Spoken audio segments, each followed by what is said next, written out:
Welcome to the podcast that passes poor performance on pop culture. I'm one of your hosts, Darren Duncan, alongside with my best friend, Audie Marsh. We're just a couple of cool cats casually causing some chaos with conversation. We're here to entertain you, not hurt your feelings, so don't blame us.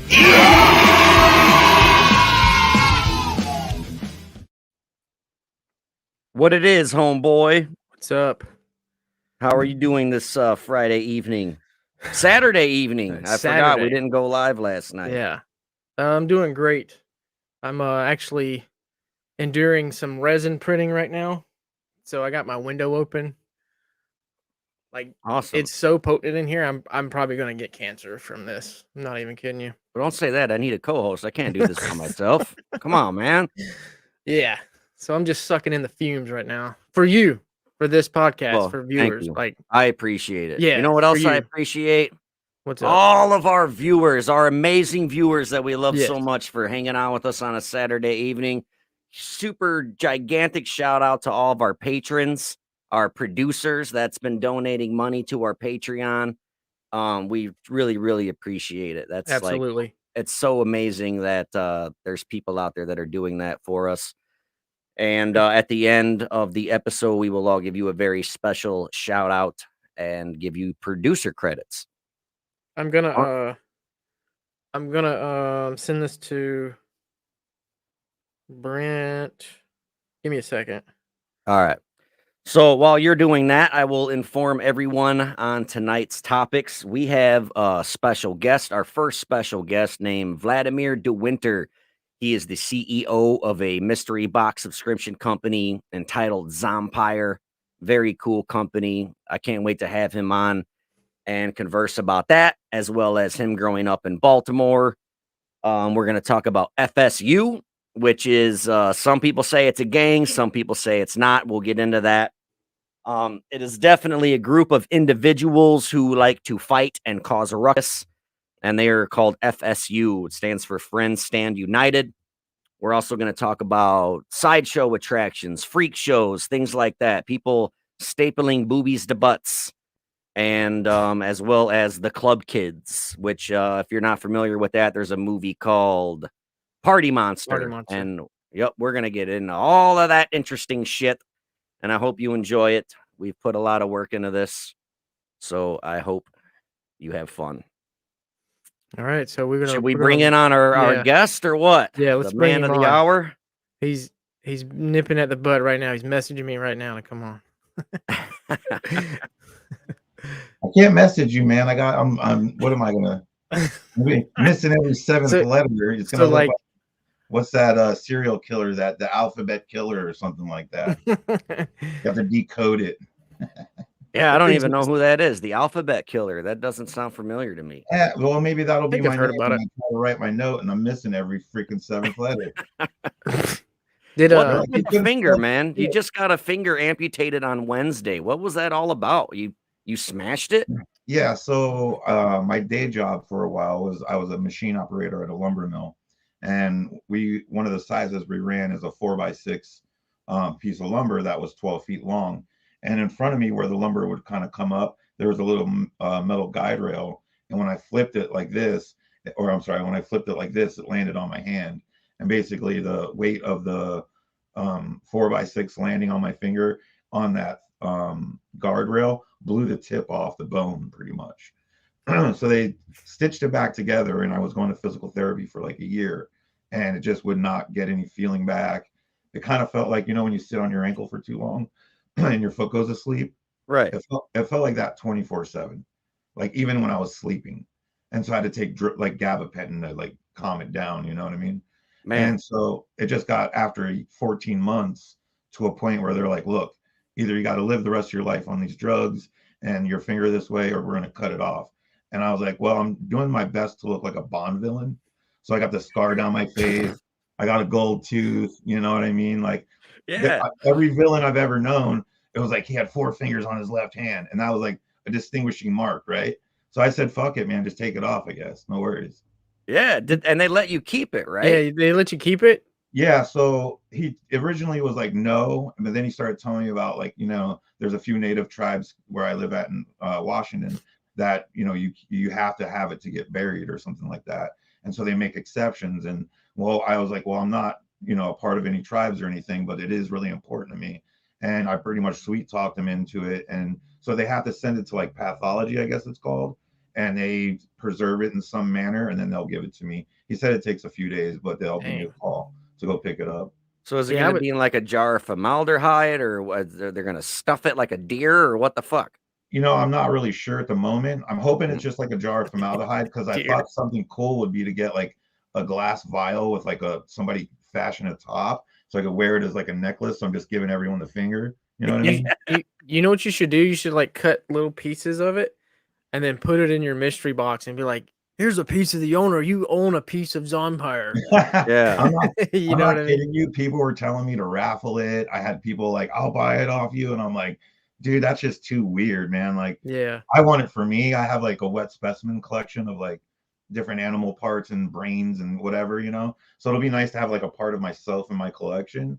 I think that's pretty cool. No, I get it. It's good to see you be such a good sport about it, because I'm sure it was kind of sad and it sucks to get your fucking finger chopped off, but you seem to be handling it very well, and I'm proud of you for that. Funny story, 2 days before I went and got this, I went into the hair salon down the street, and I walked in. I says, hey, if I'm missing this finger, do I get 10% off? And they all kind of giggled at me. And I'm like, no, I'm getting it cut off on Wednesday. Can I get a discount if I come get a manicure? And she's like, are you serious? And I'm like, I'm dead serious. And she's like, all right, well, you're taking this really, really well. Like, this is kind of funny. And I'm like making a big joke about it. You know what I mean? But yeah, what else you gonna do? Sit around and be sad all day about it? You know, it's my left hand. You know, and like I said, it falls into my Bond villain mystique. For sure. Do you still feel it? Do you like still feel it? Last night, I swear to God, I thought I had an itch on the end of my finger, and I went like that, and I was like, oh, it's not there. There's definitely times where I kind of think it's there, but I know it's, you know, then you realize. It's like a phantom feeling. Like when you got a real long beard and you chop it off for like a week, you keep trying to go for it to. Yeah, exactly. Exactly. It's just not as serious. It's your finger. I apologize for comparing it to facial hair, but that's the only thing I could think of, man. Beard. Sometimes I felt like people thought it was a lot, like maybe it's more to, it's not like, I don't think of it as much as other people do, or people are more concerned about it or whatever than I am. I'm like, it's just a finger. It's not one I use very often. You know what I mean? Like, right. The ring finger. My old lady's bummed. Yeah, she's definitely taking it. She's not taking it as well as you, apparently. No. So why don't you talk about Zompire for the listeners that are unfamiliar with mystery subscription box companies and Zompire and what you do, man? Because it's a really cool company, and I got tons of shit from you guys, and I want the listeners to know about it, man. For sure, man. Thank you. Yeah, I was a subscription box purchaser for a long time, and I just kind of had connections to some celebrities through different conventions like CryptoCon and ZombieCon back in the day when that existed. And I just wanted to try it on my own. I really had no idea what I was doing or getting into, you know what I mean? I just kind of thought I could do something cool and a little bit different based on who I was working with at the time. We were trying to do like those relics, the relic cards you've gotten and stuff, you know, where we were getting dirt from Ed Gein's fucking grave or something like that, and we would encase them and make them displayable and everything. And so we wanted to do something a little bit different with like relics and screen use relics, but I'll still offer autographs, because I know that's a big seller in the mystery box game. You know, well, that's what a lot of the bread and butter really is where people look for. The other stuff is kind of like, that's really cool stuff, but who did I get this month? You know what I mean? Right. And so we started off, my original idea was to do, the box, have it be horror, and then one or two true crime pieces in the same box. And that way we can kind of like utilize the horror to push the true crime stuff. And then we ended up separating into two boxes, and both of them were, pretty successful. And, I feel like just after time, we've gotten, better and better. I look back, I'm sure like anybody else does when they first start doing anything like this, and you see like the first or second, third boxes, and you're like, why were people buying this crap from me? You know what I mean? But then like after 2 years, where we get to a point where You know, I know not everyone was going to feel the same as me, but I was absolutely ecstatic and proud to have Cannibal Holocaust in my box. Like, I just don't see anyone else going that route. And that's what I'm into. And I want to put Faces of Death in a box. You know what I mean? Like, I Yeah, that'd just, be wild. I want to do the stuff that like really nobody thinks about or nobody cares to do because it's the shit that I like. I love having Johnny Cash's grave dirt on, you know what I mean? When people come over, they're like, "Are you kidding me, man? Like, holy shit, that's so cool." You know, and it's like I like having those kind of relics around instead of like, you know, a NECA action figure. They're cool, but that means Yeah. more to me to have that, you know, piece of it. You know what I'm saying? Right. That reminds So, me, I was the White House is right down. When I say White House, it was the school for boys in Florida. I don't know if you're familiar with that, but it was they killed a bunch of kids and didn't tell anybody, and they buried them. It's a juvenile detention center for boys, but it's right down the road from where I live, and oh like wow. I was there, and like there's like relics all over the place, and I'm just like just like taking pictures and stuff. I didn't realize it until I got back home, and I'm like, damn, I could have got something, You just scoop like some dirt up. You yeah, know, I could have made money.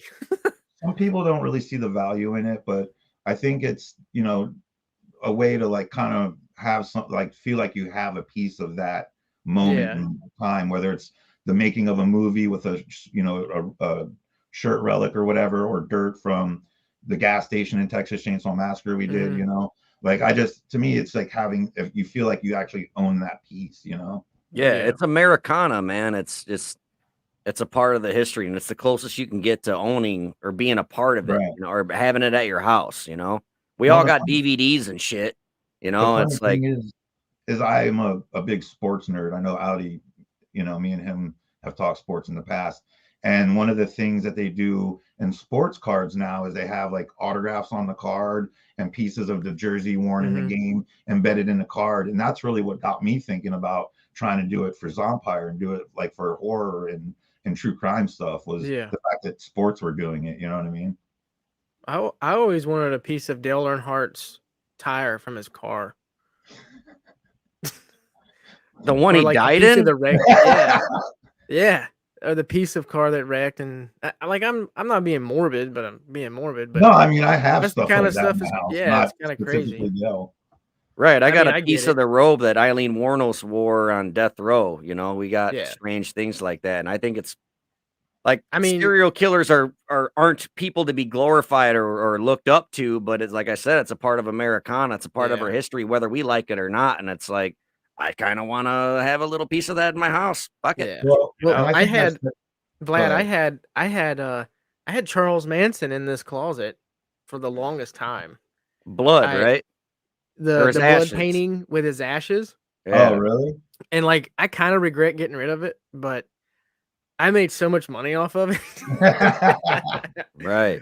Well, But one of yeah, the things that Zompire kind of got knocked for a little bit in the community was doing true crime stuff. And, you know, it was like that we were glorifying this or paying, you know, some serial killer that. And, you know, what people don't realize is they're supporting it by paying their Netflix bill.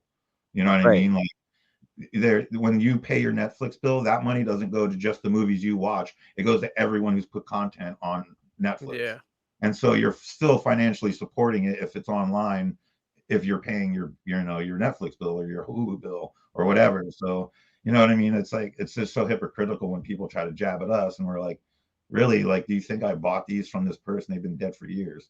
They Right. didn't make anything off this. Yeah, exactly, and, I mean, anybody can walk into a Barnes& and Noble and buy a book about Harry Potter, or they can buy a book about Charles Manson. The shit's everywhere. Don't be mad at me for fucking collecting it, you know? Yeah. Freeze, I could do I didn't something fucking on this kill those story. people. Fuck you, you know? Exactly. So, I, Mr. Freeze, he's commenting, he's saying, "Go ahead, Audie, you brought it up, you go ahead and read it." uh, yeah. He says, "Hey Vlad, could Zompire do something for people under the stairs or serial Cereal. killer Richard Trenton Chase, Vampires of Sacramento?" I Oh, feel like Richard Chase was a sick fuck. yeah, I've heard that name. I'd have to do some research on that, but I definitely could see doing people under the stairs. You That's one of have my favorite before, movies. actually, didn't you? You one of the ghouls underneath the stairs. It was Oh the yeah, we did cover. Jan Birch. Yeah, it was the cover Mm. of the Fangoria magazine that was in a box. That's right, dude. He's the nicest. If you ever get a chance to meet Jan Birch, the nicest dude alive. But Really? okay, I'm being facetious, but he's a super nice dude. That's cool. That's good to know, man. I mean, not Casey's- facetious. I just meant like I was blowing it up. He is a No, really nice dude. I don't yeah. even know what that word means, so I'm just kind of like, Means huh. I'm kidding. That Like you're sounds really, joking. really intelligent. Oh, okay. When you Right. look like this, you got to pretend at least. I'm that you over here Googling it. Yeah, keep going. Right. Reminds me of that movie Bad Teacher with Cameron Diaz. She's just a Ah. piece of shit teacher. She's hungover every day, but there's a scene where she meets this little girl's parents and she's like, "Oh, such a precocious child." But like you could just see in her face, she has no idea what that fucking word means. She just heard it before, so she's using it to try to sound smart. I was yelling at my bank online on the phone earlier, and I said I forget what the word was, but I had to look at Angela and be like, "Did I say that right?" And she's like, "Yeah." And I'm like, "Yeah, Yeah, get some. give me my money." Right. So where are you from, dude? Where'd you grow up? Well, that's kind of a long story. We got time. So I was I was born in Miami. So I'm originally from North Miami Beach. When I was 13, my mom and my stepdad, we moved up to a town called Toms River, New Jersey. And if you're familiar with the show Jersey Shore, in order to get to that beach that they're on, you have to go through my town and over a bridge. So that's how close I was. That was in central Jersey pretty much. But at that time, I would pretty much go back and forth between there, and my dad lived in Baltimore, Maryland. So depending on how in trouble I got, went back and forth. But I did live in Manhattan for like 6-8 months, on and off, probably a year. I've lived in Portland, Olympia, Seattle, San Diego. As far as places I've lived for any amount of time, like 6 months or more. But mostly I've been in the Pacific Northwest for the last 20 years. Okay. Yeah. So But I've also traveled pretty much all over the U.S. So being from Baltimore, one of our topics is FSU. Aren't they Boston based, or is Yeah, that? and actually they are Boston based, and I wasn't a part of them until I lived in Seattle. They are they're Oh, so they have more than one faction. They're yeah, spread out. Okay. right. So it started in Boston in the early 80s, and then by the time I got around to it, which was about 2005 through 2007, 8, there had been Philadelphia, Boston, Chicago, LA, Seattle. There's chapters all over the US. Okay. Yeah, I was thinking, go ahead, Audie. So, Darren and I were brainstorming on these topics, and he's like, "Yeah, man, FSU," and I was like, "Fuck yeah, man, go Knowles, man, Tallahassee represent."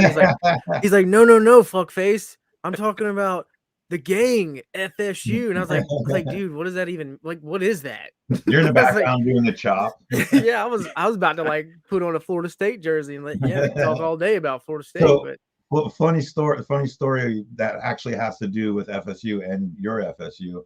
When in cities where we would be banned from wearing our gang colors in clubs, for whatever reason, a lot of guys would buy Florida State University stuff that just had the FSU lettering with the arrow tip or something would be on it, but it was a way to wear our letters in the nightclubs without them being triggered that it was they knew it was us anyway. Yeah, right. We weren't allowed to wear like our actual colors in the clubs, so we would wear Florida State University. yeah. Like I had a basketball jersey, one of the stitched on basketball jerseys, number 1 on it. I had one of those for a while that I had to wear out to clubs. That's pretty cool. It's always that gray area. FSU originally stood for fuck shit up, right? But then they changed it to Friends Stand United, or was it the other way around? Or it originally was pretty much fuck shit up. That was just kind of the mentality of things, and it was mostly just kind of a joke, and that's what kind of started pulling them together, and then it changed to become FSU or Friends Stand United. Was Elgin James the guy who basically started it all, or was is he just kind of the one famous for it, or was he like the actual like godfather or whatever of it? It was him and another Boston guy who actually he was the one that made the Boston Beatdown videos. I don't Yeah. remember his name because that's way before my time, and in a completely other city. We weren't as tight chapter to chapter wise. Like I knew guys in Boston and Chicago and stuff, but it wasn't as your local guys we were more tight than kind of the national as a national brand. You know what I mean? And again, that's also 16 years ago now, so I couldn't speak on what they're doing now, or how tight knit it is now, but Right. My introduction to this whole thing was the Boston Beatdown videos. A guy showed it to me probably 10 years ago, and he was speaking very highly of it and bragging of it, how badass they were. And no offense to anybody, but my opinion at the time, I was kind of pissed off about it because the video portrayed them as a bunch of fucking sucker punchers, man. It's like every fight I saw, they're just like beating up this drunk kid or they're right. kicking somebody that's unconscious. And I'm like, how is that badass? I'm like, what the A fuck are lot these of guys' problem, man?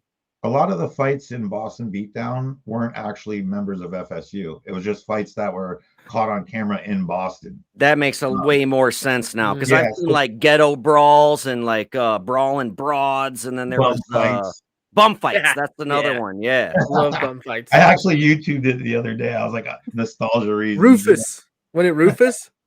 He's like, Yeah, I think that was all toothless and shit. Isn't he the one that got it tattooed across his forehead? I think too? so. I think he died.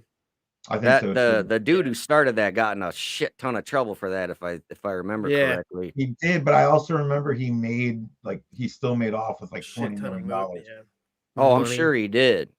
Because like the everyone I guy knew with had the- those fucking tapes. Like the guy with the girls gone wild. That Right. dude got into a lot of shit too. That was around But yeah, Florida. so a lot of those fights that you see on there, like a lot of them are bouncers, beating up guys, leaving the bar. Some of them are Okay. just bar fights and stuff like that. There are certainly guys that were wearing FSU letters in fights. Mostly those are the ones that you see at hardcore shows. Okay. Because I was confused. I'm like, if these guys are straight edge, like, why go to the bar? Like, Right. stay away from the bar if you don't want to be around drunks. Like, what did you think was going to happen? So I'm glad I'm glad I asked about it, and I'm glad you said that because it makes a way more sense now. I'm like, these guys are assholes. So Like, what- what the fuck? So what would It so wasn't what like would they what would they really do then? Like they would see like a drug dealer on the side of the street or in the club and just beat the shit out of the guy? Like is that Yeah, what it was? Yeah, that's happened plenty of times. Basically, it was, it originally started off as a way to police the drugs and at the time in Boston there was a large Nazi presence, like the skinhead. Like neo-Nazi punk rock Right. Nazi, not German Nazis, Audie. Right. And Sorry.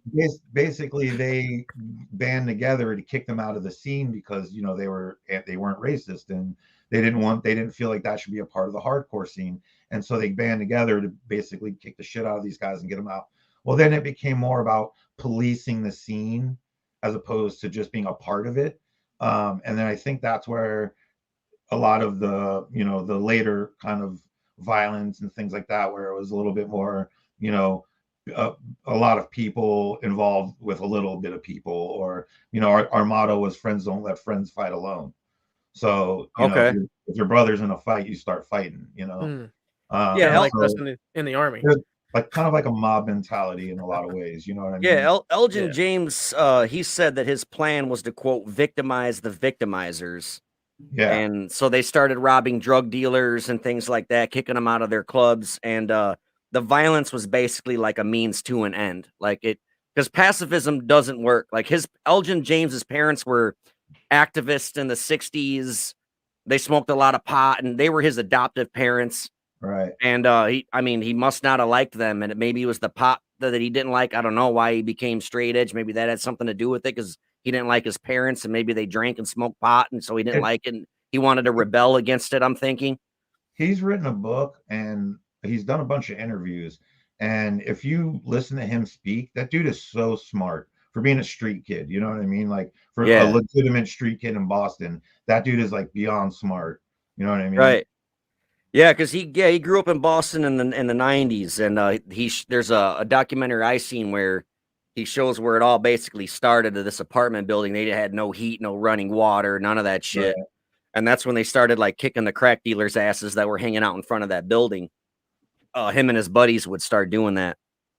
Let me ask you this. What do you think, where do you think it all kind of started from? Because I was thinking it's it could be like the evolution of rebellion, because like in the 50s we had the greasers and they were a bunch of rock and roll badasses. And then the 60s and 70s kind of chill out and they were just pacifist or whatever the word is.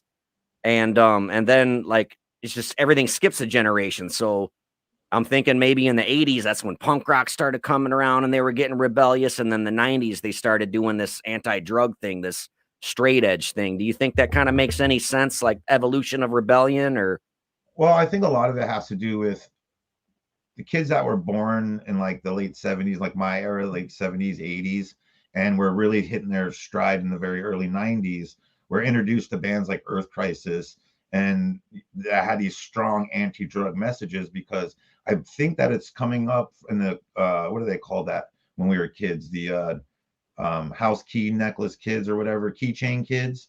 You know what I mean? Where you had I've never heard that. Doesn't sound familiar at all. Explain it. yeah. So keychain kid, I think it was called keychain kids. You had basically had a shoestring with your house key on it, and latchkey kid. That's what it is. You would have your key on a shoestring around your neck in elementary school, and your mom and dad weren't home. They were out doing whatever. So you just took care of yourself, 7, 8 years Yeah. old, you know. But Okay. but we're not talking about like small town USA. I was doing it in Miami. You know, people were doing it in Boston and New York, and you know, hard neighborhoods where they saw their parents on drugs. And so I think it resonated growing up at that time to like, don't become that, do better than that. When the town Tom's River I lived in when I was in I think freshman year of high school was called Heroin High, which I know has become a very common name for any high school that has a heroin problem. But like we were having like kids dying at school. It was like really bad. That's Like terrifying as a father. Like you're scared that your kids at a sleepover or party in their teens and they try that shit for the first time and they fucking die because they don't know what they're doing. Yeah. It's fucking exactly. terrifying. That's Heroin crazy. is a fuck COVID. Like heroin's the real fucking pandemic that scares me, dude. Yeah. People die Well, from it every day.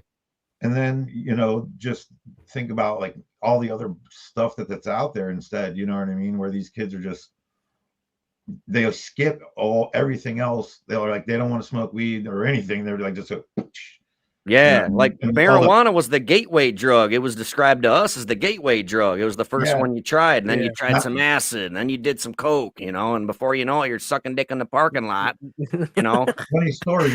Weed's the thing that keeps me from doing drugs now. Right. Yeah, exactly. I just couldn't. I Exactly. can't get behind the fact that I don't even like going to the doctor when I was little to get a shot, or even in high school. I hated getting shot. Like I didn't cry, but I just Right, hated getting fucking shots. right. I couldn't imagine self-inflicting myself with a needle. I guess maybe if I'm searching for that high, maybe it doesn't come. Maybe I'm overlooking it and I just do it, but I don't know. And I hate getting water up my nose, so I don't know how people do cocaine. Like I don't I know. I had a long history of drug use. I pretty much quit in 2011 when my sister ended up passing. But before that, I was known as a garbage head, meaning I would try literally anything. Yeah. Uh, and it like there was times I like when I was 16 was the first time I overdosed. It was on PCP. I woke up to my mom in the hospital. That's when that was the second time I got in trouble because I also so the first time I ever did any drug in my life, I took acid, and the guy I was hanging out with had me watch Pink Floyd The Wall. I was like 13 or just turned 14, and I'd never seen Pink Floyd The Wall before. He And I feel set like you up for failure. it's a very telling part of my life. You know what I mean? Like when Yeah. you experience something like that at such a young age, and then to see myself now, I'm like, it's pretty lateral. You know what I mean? Like Right. there was Everything no way makes to go up sense. from there. It was a straight shot to hell. I'm sober, but everything makes sense then. Right. Yeah, I Well, was definitely the same way. I would do any drug on the table, and like I know a lot of people say this to brag or sound cool, and to me, I'm more embarrassed of it. But yeah, yeah, for like sure. I should not be alive for all of the Yeah. crazy fucking things that I've done. The first time I'd done any drug, I was 8 when I first smoked weed. And I think it was just because I had older siblings and I would hang out with their friends and I just wanted to be fucking the cool kid that everyone wants to get stoned. And then Right. it just fucking snowball affected. And I mean, before you knew it, I'm fucking 13 years old selling coke, doing coke. You know what I mean? Yeah. And it's a terrifying fucking thing. So I Yeah. straight edge isn't for me because I love drinking, man. But I understand where it comes from, and you're the farther on this conversation goes, the more you're making me appreciate these people. Because at first I thought they were a bunch of scumbag, sucker punching assholes. But And you're starting to we make me like them a exist. little bit. We're out there. I mean, Right. we used to have a business card, and when you would knock a dude out, you'd throw it on him, and it was like you were knocked out by your local. Like the Joker and You guys are Batman exactly. villains, dude. We had That's those, dude. amazing. How many cops like look at y'all and be like, all right, I'm gonna let it go this There time. was Right. That's a good question. There's a club in South Seattle called Studio 7, and I was not there this night. This was probably about 3-4 months before I officially joined FSU, but I was still hanging out with all these guys. And there was a show. I don't remember who was playing. I want to say it was like Madball or somebody like that, some like New York hardcore band. And they all went there, and a cop drove by, and of course there's 30 guys standing around in FSU wear and everything. So they all roll up on them, and like they were caught with brass knuckles. I think one guy had like an ounce of coke and a gun on him, and it was they basically, anyone that was outside, put them in a group together, and they labeled them all the same thing. And Right. you know what I mean? It was just really stupid. They're not I don't know, straight I edge think- anymore, right? FSU. No, that ended probably back in like the late 90s or so. Like it when I was around. That far long ago. Damn. I thought that was more of a recent thing. That's crazy. No, I mean, there's certainly straight edge members. Right. But I mean, I was going out and drinking with the guys. We were smoking weed, doing blow, like, you know what I mean, at that time in my life. So it was at that point, no, it wasn't. There was certainly guys, we would go see other chapters, and there are guys that were straight edge, and we'd hang out with them, no problem. It wasn't like as violent as it was, back in like the late 80s, early 90s. Right. From the research that I'd done, the word straight edge or the term or whatever comes from the band Minor Threat. Yeah, I think they're the ones that coined it. They have a song or an album called it. The song is called A Declaration of the Individual Choice, and it's like a 45-second song. Back in like the late 80s, a lot of the DC bands like Minor Threat and Fugazi and stuff like that, they were really politically charged, and a lot of them were like militant straight edge. Okay. Have you ever heard of SHARP before? It's an acronym for Skinheads Against Racial Profiling. Racial it's prejudice. Weird. Oh, is that what it is? Racial prejudice. Yes, okay. Against racial prejudice. Yeah. So they're a bunch of white dudes with bald heads. Do they wear the red suspenders and red shoelaces, or is that something else? There's actually a large number of Latin and Black sharpskins. Right. Because they were all against against racism, but they called themselves skinheads for some reason. What the Sharps believe is that, well, I mean, not that they believe it. It's the skinhead movement started like a tribe. Down in like Jamaica, through ska and stuff, and then in the late 50s, early 60s, that music traveled to Europe, where at the time, like, there was a lot of problems going on with like people getting work because they were hiring foreigners to do the work up there. So it became like this blue collar kind of pro England mentality, and that's where it branched off and became more of a white nationalist movement or a white power movement. So that's where you get the two different, like, Sharps and Nazis. Okay, I've heard that before, that like your first skinheads were actually black people, like in Jamaica. Yeah. And it's like, it's so wild to think about how just another thing the white man stole from the black people, right? Like, well, it's funny too, assholes. at the time in like Jamaica and stuff, when they were being called skinheads, it was actually like an insult, because the Rastas had like huge dreadlocks, Oh, and okay. so that was like an insult to him, was calling him a skinhead. Like, you know what I mean? Like, you ain't Jamaican, motherfucker. Why are you shaving your head? Right. That right. makes So sense. the music goes through like ska and reggaeton and shit like that. It traveled over to Europe, but because of what was going on in Europe over the time, then with like the basically the foreigners taking the work of Englishmen because they would work for cheaper. It became like they kind of like took that blue collar mentality that the Jamaicans had, and adopted it into their own style and started wearing like the suspenders, cuffing the pants, and wearing Fred Perry's and stuff like that. Right. Mr. Freeze here says he's a listener. He says that he thinks CM Punk brought straight edge back into the limelight. One thing I want to say about that, this is just my own theory, and maybe there's some truth to this.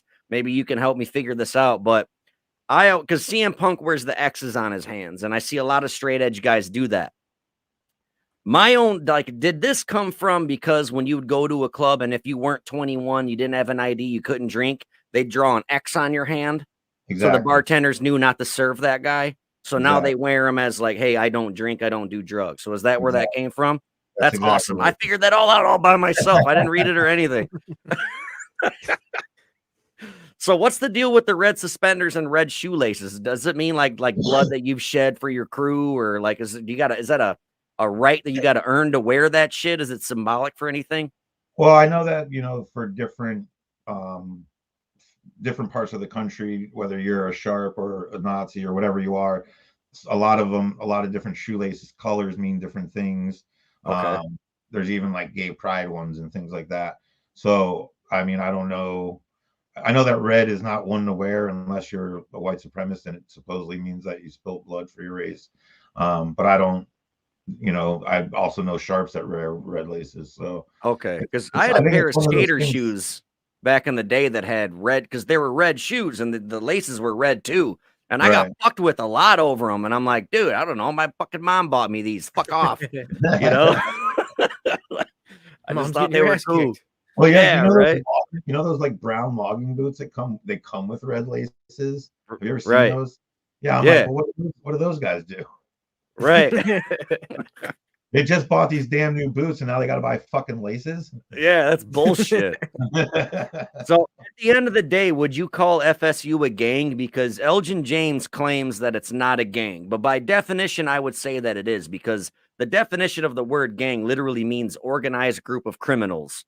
And they might not be robbing banks, but I mean, they are committing assault and battery. That's a crime. So, I mean, I'm pulling a technicality here, but at the end of the day, would you guys call yourselves a gang, or what is it? Well, I mean, I'm no longer a part of FSU. Yeah, I didn't mean to say would you guys. I apologize for that. That's not what I meant. I would say that they are a crew. Okay. Obviously, anytime you operate on a large nationwide scale, you're going to be viewed as a gang. But to me, it was like if you were going to be in a gang, you would be, made to sell drugs. You'd be made to go do graffiti. You would be made, you know what I mean? Like it doesn't have that like brotherhood feel, because there's always someone above you, like barking orders, and it's usually illegal shit. Like that wasn't the case with us. Like like in a lot of ways, we just protected one another and protected the people we cared about. We were at where were we at? Warped Tour one year, and I think this is like 2006 or 2007 here in Seattle. And I don't know how much you guys are familiar with hardcore pits. Darren, I think you are. They look like a fucking karate tournament, right? Yeah, it's very annoying to me. I hate it. But swinging their arms around I crowd mosh. I run into the crowd swinging my arms wildly and kicking and hoping to get in a fight. That's how I dance. It's called crowd moshing. Like I would literally run through the crowd just swailing, you know what I mean? But anyway, so we're there, and one of our guys is in a band, and his drummer is this like kind of like 15-year-old kid, you know what I mean? And he's in the pit and he's just dancing, and I think he threw his arm back and like kind of hit this dude. Well, the dude's like 6'3", just kind of he wasn't like huge, but he was a bigger dude, And so this circle pit starts, and the kid comes around and he fucking just pushes him over. Well, this drummer kid, we'll call him Nate. This drummer kid, Nate, gets up and he kind of puffs his chest up. Well, the big dude just cracks him. Well, we're all standing there and we're like, absolutely not. So everyone just starts fucking swinging. Dudes are running over, swinging. And at the end of it, I get up. The original dude gets up, and Nate's standing like pretty much 2 feet from me, and he just looks at this dude with these wide eyes. And I look over at the dude, and the dude looks at me, and I don't know if he didn't know who I was, but I just kind of threw my shoulders up like this. And as soon as he went like this, I went, boom! and I hit him so fucking hard, he went straight, like the fucking boarded up, you know what I mean? Right. And went back and was fished out. And like that kid for years afterwards would tell me about that story about like how I saved him and all that shit. But that's kind of what it was to me. It was like, don't pick on this little kid. Maybe he hit you, but you're a grown ass man. Like, take it and move on, you know. But to like push him down and try to threaten him and punch, you know what I mean? Like, stay away from the pit if you don't want to get hit. That's the fucking rule. I've seen so many women like run at dudes and just start punching guys in the face because you bumped into them, and it's like, fucking go somewhere else. What do you think this section is for? Typically your mosh pits take place in the front center of the crowd. Stay away from it. There's plenty of fucking room for everybody. Go somewhere else if you don't want to get bumped into. But on tour, I actually hit a fucking bouncer with a mag light for that same kid too. No shit. Cracked a bouncer because they bum rushed the stage because they were like trying to shut us off because it was like a Christian straight edge show, and he was saying a bunch of curse words and shit, and all these like militant dudes came up on stage like they were gonna do something, and fucking boop boop boop, and the next thing I know, I had a mag light, and the dude was choking that kid Nate, and I was like, fuck. Not today, buddy. That's brutal. I think it's funny, like the Christian metalhead guys, like, don't swear. It's like, but you're so hardcore. It's like, you bet your gosh darn rear end we are. You know? Like, but then they'll try to hire dudes to kill their wives. Yeah, exactly. Yeah. Dying. Yeah. The singer of As I Lay Dying did that. Fucking like, wow. Yeah, because he was the Christian dude, right? Yeah, As I Lay Dying was like an uber Christian band at the time. Yeah. And so people were blown away that he tried to hire a hitman to kill his wife. Yeah. Because he like I think it was like he wanted his kids and she was trying to get like custody or something like that. So he's like, I'll pay this dude 60, I forget what it was, but 20 grand to knock her off. And he's like, no, man, I'm just gonna go tell the cops. Yeah, because he was his cellmate or something. He was a guy he was in jail with, I believe. Yeah. And then he went to his mom or his grandma, was like, this guy wants me to kill his wife. I don't know what to do. And I think his mom was the one that went to the cops. Yeah, and was like, hey. So then they wired him up and then had him. What was his name? Tim LaBasis or something? Tim LaBasis. Yeah, the singer of As I Lay Dying. That whole mosh pit thing, when they fucking when they look like they're trying to start a fucking lawnmower, you know what I mean? Yeah. Or they're like picking up change. You know? So weird. Yeah, we'd kick guys out, or not like kick them out, but it's like, if you're putting your arms around, be like, hey, knock that shit off. Like, go because you got people getting fucking noses broke and they're just standing there, you know, like but I hate that. If you don't want to come to the pit. No, I know what I said. I was there, but let me contradict myself, god damn it. No, but it's for real, because like I don't know, man. It's just crazy. Like, because when we mosh, we just we call it slam dancing. You just run into each other. Yeah, shit like that. And if someone falls, you fucking pick them up. But I never understood the whole windmill thing. It's like, if you want to fight somebody, start a fight with somebody. What are you doing? I think it's for people who listen to metal who have rhythm. Yeah, like me. We can dance, and so we put a little like jazz on our shit, you know. Yeah, you guys just run into each other like fucking rams. Like 300. What's up for you? Yeah, I've seen the walls of death where they'll split a whole fucking crowd and make them run at each other and shit. It's pretty wild, man. I don't understand how people walk away from that kind of shit. So. You, speaking of fucking wild shit, you've done some pretty fucking wild things on the sides of stage and even on stage at metal shows and things like that, right? Like as I don't know the proper term, freak show, sideshow, attraction. What do you call it? We were a sideshow, but I also wanted to mention there was a time, and we didn't talk about this before, but in about 2001, 2002, in Portland, Oregon, there was a organization called Portland Organic Wrestling. And it was like basically a stage show that incorporated wrestling. And for like 2 years, it was the longest running punk rock show on the West Coast, or venue on the West Coast. And they unfortunately closed a few years back. But we used to run a show there where we'd get like 350 people that would show up and watch us, you know, basically put on a what do they call it, like deathmatch style wrestling show inside. Yeah, with the thumbtacks and the barbed wire and fluorescent light bulbs and mouse traps and shit. Right. So I used to do that back in 2001, 2002. I try to look for videos on YouTube, but obviously because of the year, you know, there was not cameras everywhere like there are today. Right. There was some VHS tapes floating around, but I wanted to send you some of it so I could show you, but unfortunately I don't have any. So yeah, so we like, used to do that. So But go ahead, man. No, go ahead. Quick funny story though is the very first time I wrestled there, I wrestled as a character called the Sodomizer, and this is it. I swear to God, this is a true story. So I started wrestling there as the Sodomizer. After that, in between the first and second show, I went on a date with this girl, and we were walking through downtown Portland, and this guy across the street screams, "Sodomizer!" Oh no! At the top of his lungs. She was terrified. Like, wait, what? How is this date gonna end? Yeah, I ended up dating her for 3 years, so it didn't shake her. But the very next show, I went by Reverend Burl, the Minister of Pain, because I didn't want to be walking around town and everyone screaming sodomizer at me. Getting accused of sodomy. Yeah, I get it. In retrospect, it's actually a really good wrestling name, and I should have kept it. It's okay. I don't think I would call myself. I would have kept it. I might not have ended up on WWE, but I would have been on ECW. Oh, for sure. They would have loved you no on ECW or JCW, Juggalo Championship Wrestling. Have you ever seen that shit? I used to backyard wrestle. My name was 3D because my name's Darren Douglas Duncan. So this was like before I ever knew who the Dudley Boys were or any of that shit. We were just a bunch of kids in the backyard, but we definitely used like mousetrap tables and fluorescent light bulbs and barbed wire, like just best friends beating the shit out of each other.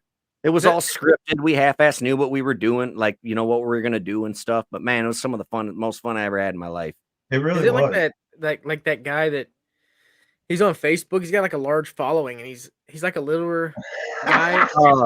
And he's like human something. Yeah, he's like, fuck superhuman. This shit. And he's like jumps this is off for the juggalos and the juggalettes. Yeah, but he's like juggalos and juggawets. Yeah, dude. I wanted to send him my band merch. I want to send him my band merch so bad so we could jump out of a treehouse and land on fucking mousetraps wearing like the shirt where he always takes it off. Yeah, Legos. There was like some Legos and like fluorescent lights. I'm like, what the fuck is Christmas this? tree ornaments and shit. Yeah, barbed wire. And then he gets up like what the fuck do you expect, man?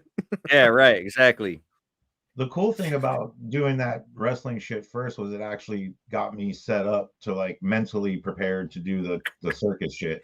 Benny said, okay, whoop, so that's why you tell that story. Yeah, whoop whoop, two scoops, whoop whoop. I forgot. Sorry. So I'm glad you told that story because it makes sense. It's kind of getting you used to pain or whatever, you know, like getting in it because the whole thing is basically about pain tolerance, right? Yeah. Like, but what was it? A sideshow attraction, freak show? What you guys call it? I don't want to offend any of you guys and get my balls stapled to my kneecap. I think we were mostly known as a sideshow. Most of the stuff we did was basically a sideshow that we incorporated suspension. I was a body piercer for about 21 years. I retired 5 years ago from body piercing. I started when I was 17. I actually went to a school in New York City called the Gauntlet, and which at the time was like the Harvard of piercing schools. That sounds intriguing. What's that? Yeah, he said it sounds intriguing. Yeah. Well, that's cool. I mean, we're going to get to that point when we talk about the club kids because I was living in Manhattan at the time, piercing during the day, working at the club at night, you know, so it's coming. But cool.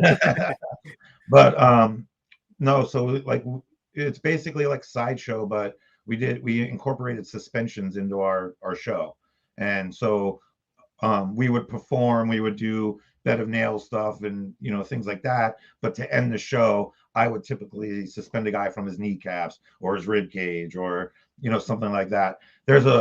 Everyone knows Crypticon in the horror community. Well, Seattle has our own Crypticon, and I actually suspended a guy from his rib cage right in the middle of Saturday afternoon during Crypticon, out on the main floor with all the fucking guests around me. Now it sounds painful, it looks Sounds like it painful, but from the people I know who've done it, they say it's actually kind of euphoric and like orgasmic. Like people have busted nuts doing this. Like, Right. can you explain like how the fuck and why the fuck do people put meat hooks in their skin to suspend themselves from the ceiling and fucking swing around? Like, why? Well, so personally, I've never actually suspended. I've suspended people. I've Right. never done it because it's not something I feel I want to do in my life. Yeah, me either. I've I got don't blame you. modification, I've got piercings, I've got, you know what I mean? I got all that other shit. It's just not something I want to do.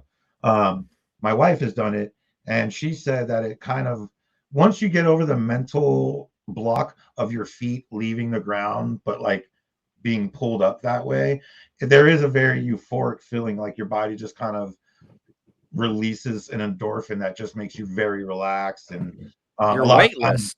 they'll start swinging back and forth on Yeah. the cables and shit. And I mean, it looks. Everyone I've ever suspended, yes, I've had people that freaked out and didn't want to do it, but most people look like they are having the absolute time of their life. Just not something my fat ass wants to get up and do. Yeah, I don't even like getting a fish hook in my finger, better alone a big ass hook in my freaking spine. So let me tell you this. In the circus that we were in, there was a guy named James, and he was one of the performers with us. And James had one of the toughest jobs in the military I could think of, and it was collecting dead soldiers. Bodies. Yeah, like a mortuary affairs specialist. Right. And What they call it. you could tell it definitely weighed on him, you know what I mean? But he was a fucking guy, man. Like he was one of the, if you wanted to party, he's the guy that you go party with for sure. And he told me one year for his birthday, he goes, "Hey man, I want to suspend under the Space Needle by my ass cheeks." And I'm like, done, dude. Done. Fucking done. Come on over. Done as in you retired, or done as in like I'm fucking down? I don't understand. Wait, what's that? Done as in like I'm We're retired from doing this, I'm never doing it again, or done as in like we should have did this yesterday. Right. I'd say he's ready to do it.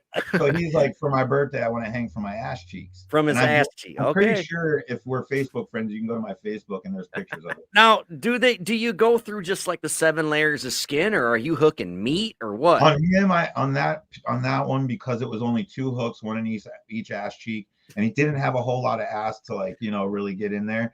The this is coming from a guy called the sodomizer, by the way. It all makes sense. He was wearing a shirt that like that on the back, it said "Your ass is mine." Oh no. Yeah. You should have been the one wearing that shirt. We didn't do it exactly under the Space Needle. Right next door is one of the oldest punk rock clubs in the Pacific Northwest. It's called the Fun House. It's where like Nirvana and Pearl Jam and shit really got their start. Like one of the smaller clubs, right? And they're pretty much like a stone's throw away from the Space Needle. So all the photographs are like, looks like it's coming from the Space Needle, but we're actually like 2 blocks away. But we got to do it in the Funhouse bar, like outside in their open patio area, and I suspended him from his butt cheeks. There's a lot of really fun pictures like on my Facebook, I'm sure, that you can see. So this is probably a stupid question, but like, do these people develop scar tissue? Because like when you pierce with a hollow needle, and there's significant scar tissue from that, but like, what about these people that suspend? That's got to scar up, right? Well, it does scar up. There's ways to like, minimize scarring using vitamin E, like the gel tabs of vitamin E, pop them open, get them on there as you're healing. It'll help with the scar tissue. But because of the way your back is, there's a lot of different positions that you can use in just your back. And a lot of people will do stuff where they'll go from their chest, their inner thighs. And so typically the one in the back will be like your first time you go up. Usually that's like that's the nostril piercing of suspensions. You know what I mean? Everyone's had one. Maybe not Audie, but yeah. But you know what I mean? Like that. So typically once you don't, they don't suspend so much that it becomes that big of an issue. So would it be possible if I was to be suspended from my taint? Is that like feasible? With a hook, like a tube? I don't think that. I think that would interfere with like baby making stuff. I'm done Yeah. with that. I got 2 kids, so like, this is a free vasectomy. yeah. If you hang from your So dick, I hear they so- turn your foreskin into an 8 skin. So real quick, I got a funny story. We're talking about piercings. So my wife and I, we were in Atlanta. I think it was called Cheetahs. It was an all nude strip club, and I've never been to an all nude strip club. I've always been to the ones a typical strip club with, you couldn't drink in there, so like you can't drink in all nude strip clubs, which I understand. I get it. Right. So we're at our own little table. The black lights are going, and it was this black female, beautiful. I mean, she was a stripper for a reason, and she comes at their table, and the way the tables were made were made for them to like dance around on the table. It was like these big reinforced tables. So, as we're going along, the black light, is shining down, and she bends over and she's like clapping her stuff. This is all nude, so it's like, you know what I'm saying? So I was like, Yeah, we know. yeah, you know what I'm saying? So Right. I'm sitting there, and like my face is telling everything. I'm not even saying anything to her, and I'm just like, and I look over at Brittany. I was like, is that toilet paper in her ass? Like a And dingleberry. and I guess she heard, but Brittany being so blunt, she's like, ma'am, you got toilet paper in your asshole. And I was like, oh, my God, I didn't. And then she's like, oh no, honey. And she bends over again. It was like, pluck, pluck, pluck. She grabs and like opens, and it's pierced, dude. Like her butthole was pierced with like this white barb, like double bar, like butthole barb, taint, gooch, vagina That is hole. insane. I was like, and obviously I'm intrigued, so I'm like trying to get closer. I'm like, wow, this is kind of cool. And I was like, and obviously I hit her with the questions. Did it hurt? How do you wipe your ass? I'm just going off, and she was like taking it like a champ. She's like, oh, it's this, and this, and this. And I'm just like, I looked at Brittany. I was like, we gotta get out of here. Yeah, I get a hood piercing, like that's Dude, I understand an asshole that, but piercing, dude. I've never seen that in my life. It's the craziest shit ever. When you first started explaining it, I immediately thought of the movie Teeth. Right? Like, I've never like, seen that.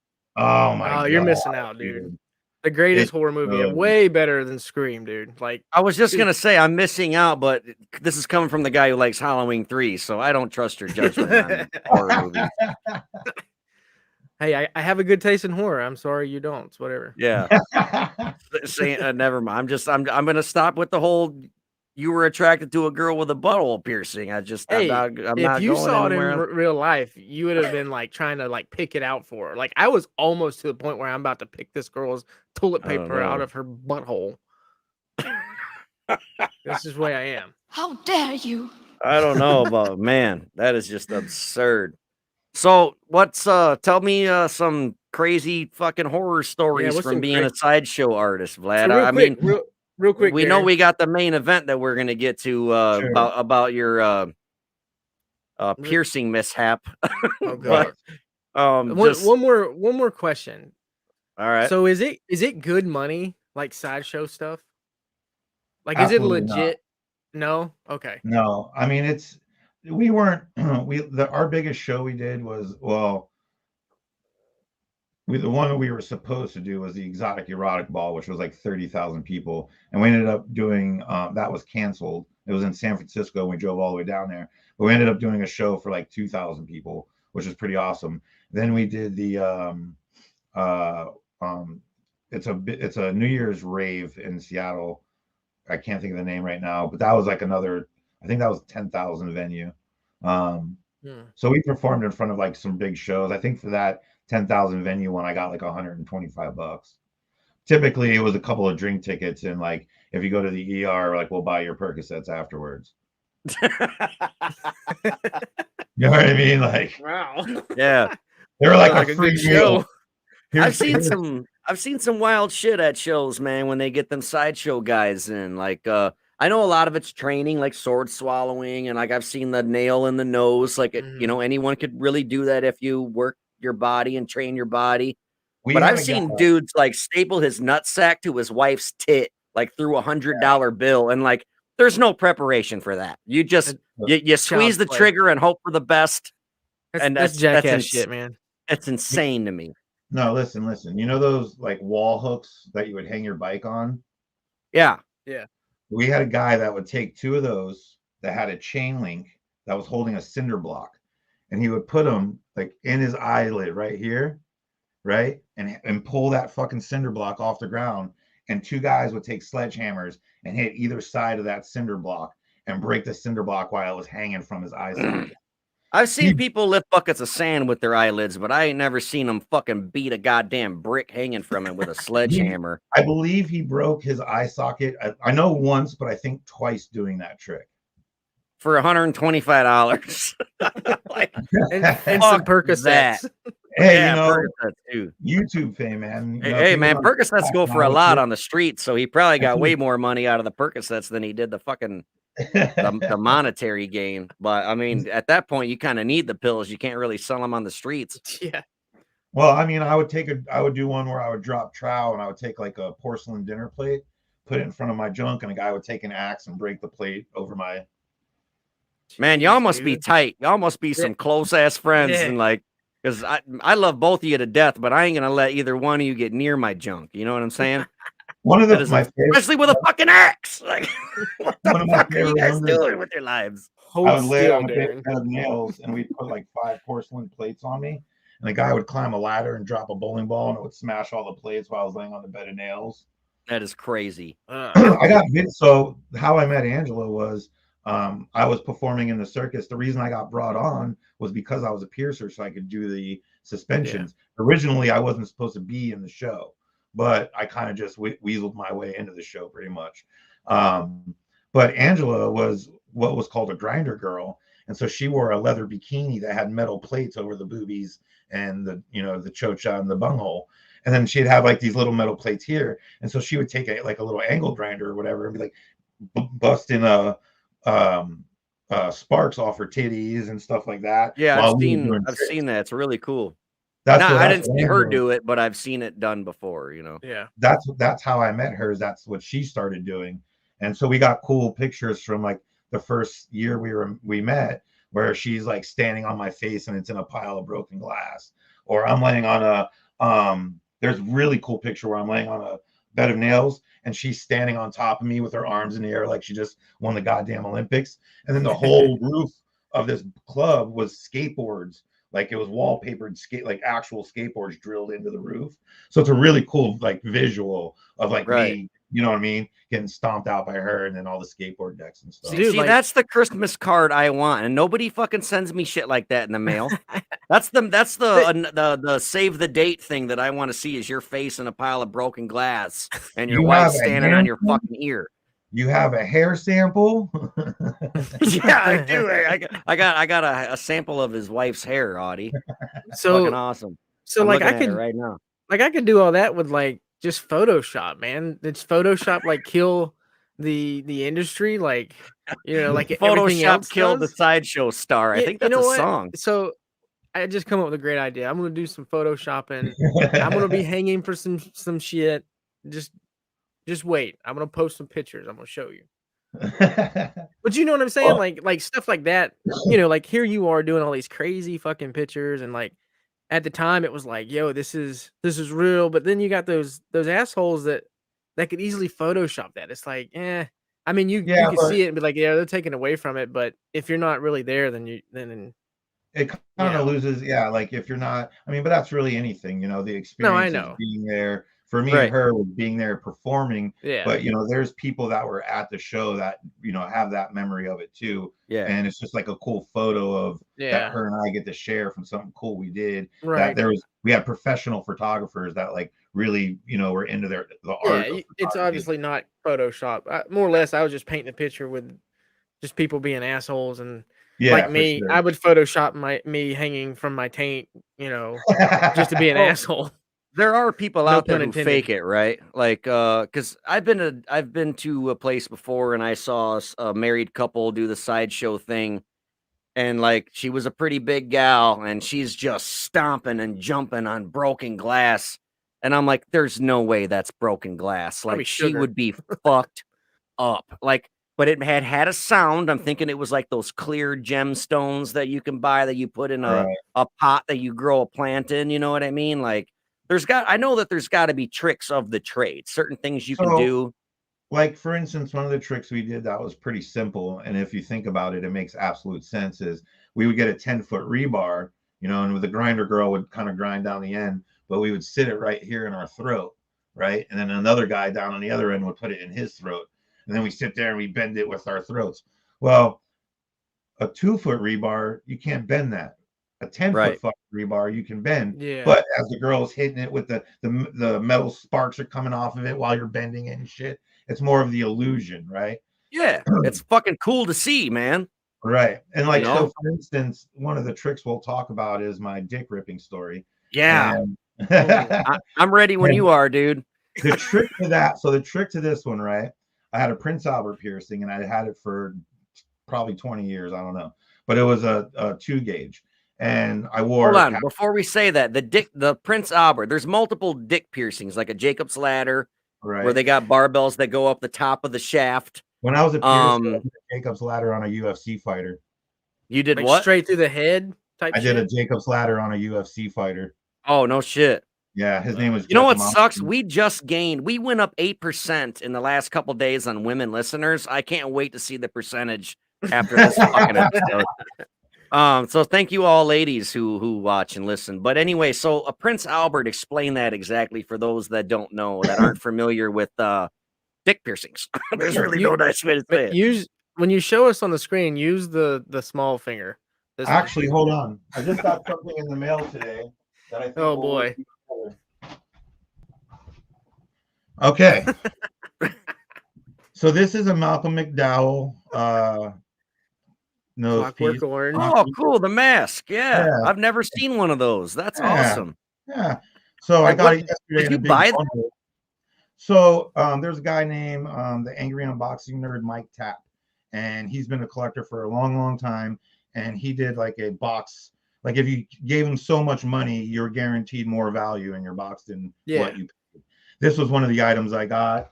Where does that mask come from besides him? Like, is that a Trick or Treat Studios thing, or what's the Danny story? Elfman, Pop. Oh wow, that's cool.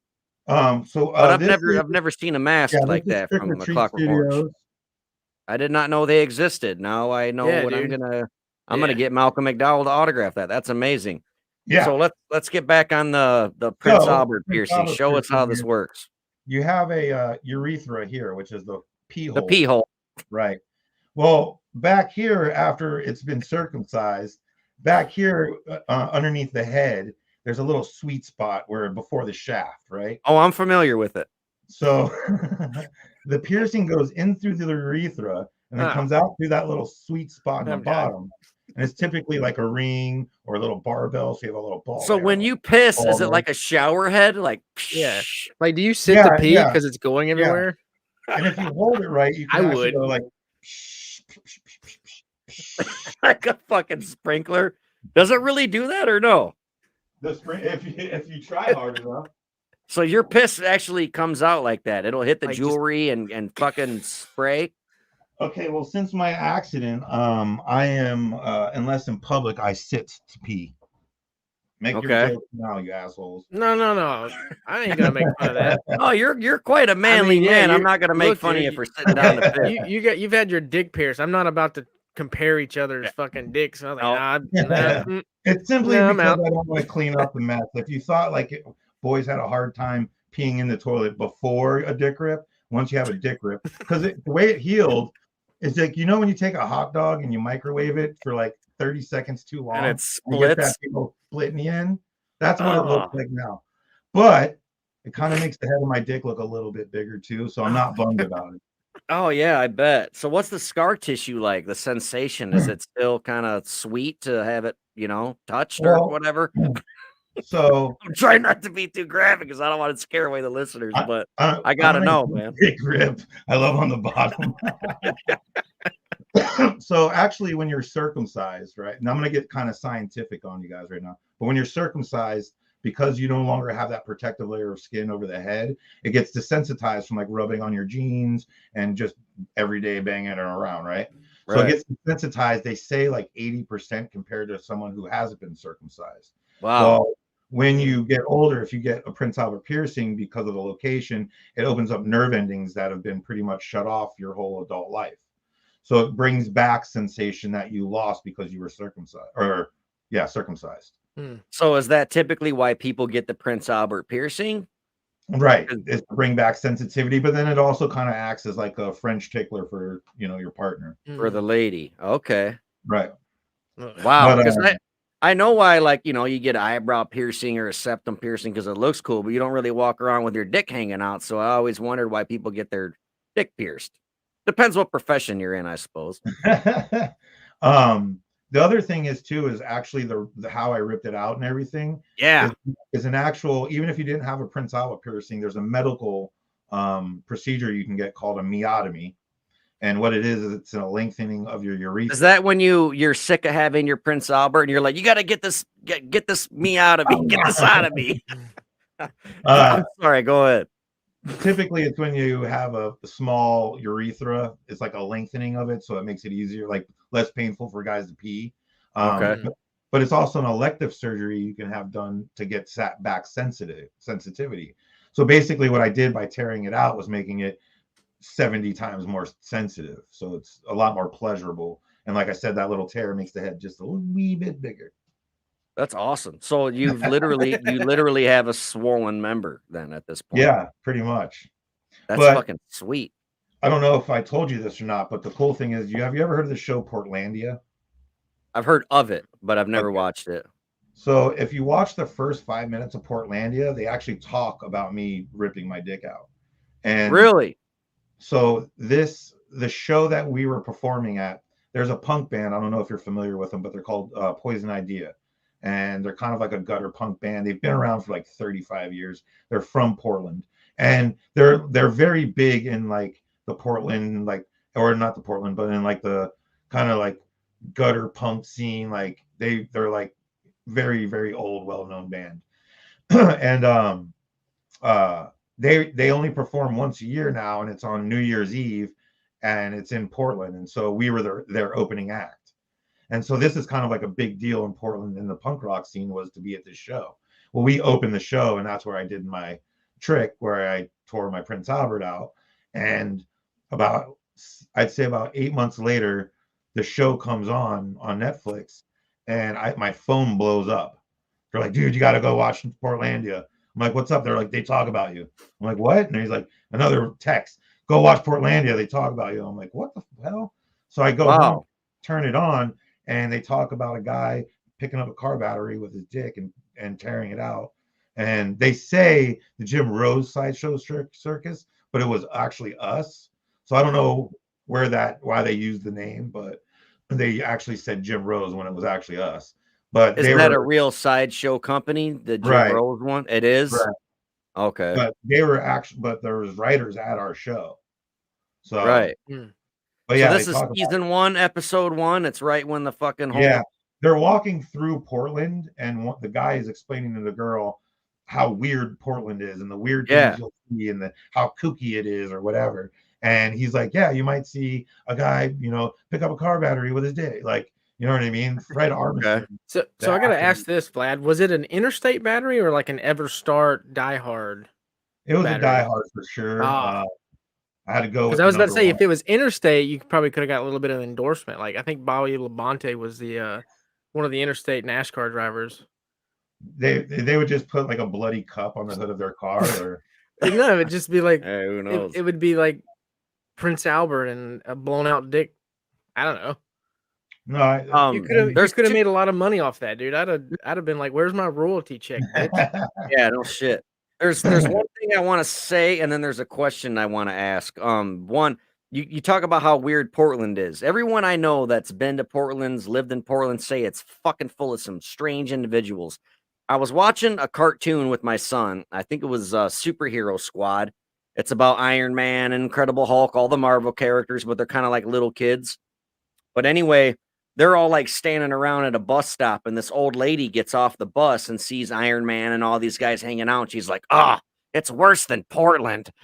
Like, I was like, "What the fuck?" I've heard it. I've heard that People before. just dress up like it's a fucking weird town or what? There's this dude, and he was a part of that same wrestling show that we were on, and he wore like Coke bottle glasses that were like probably from the 60s. He still wore them in early 2000s.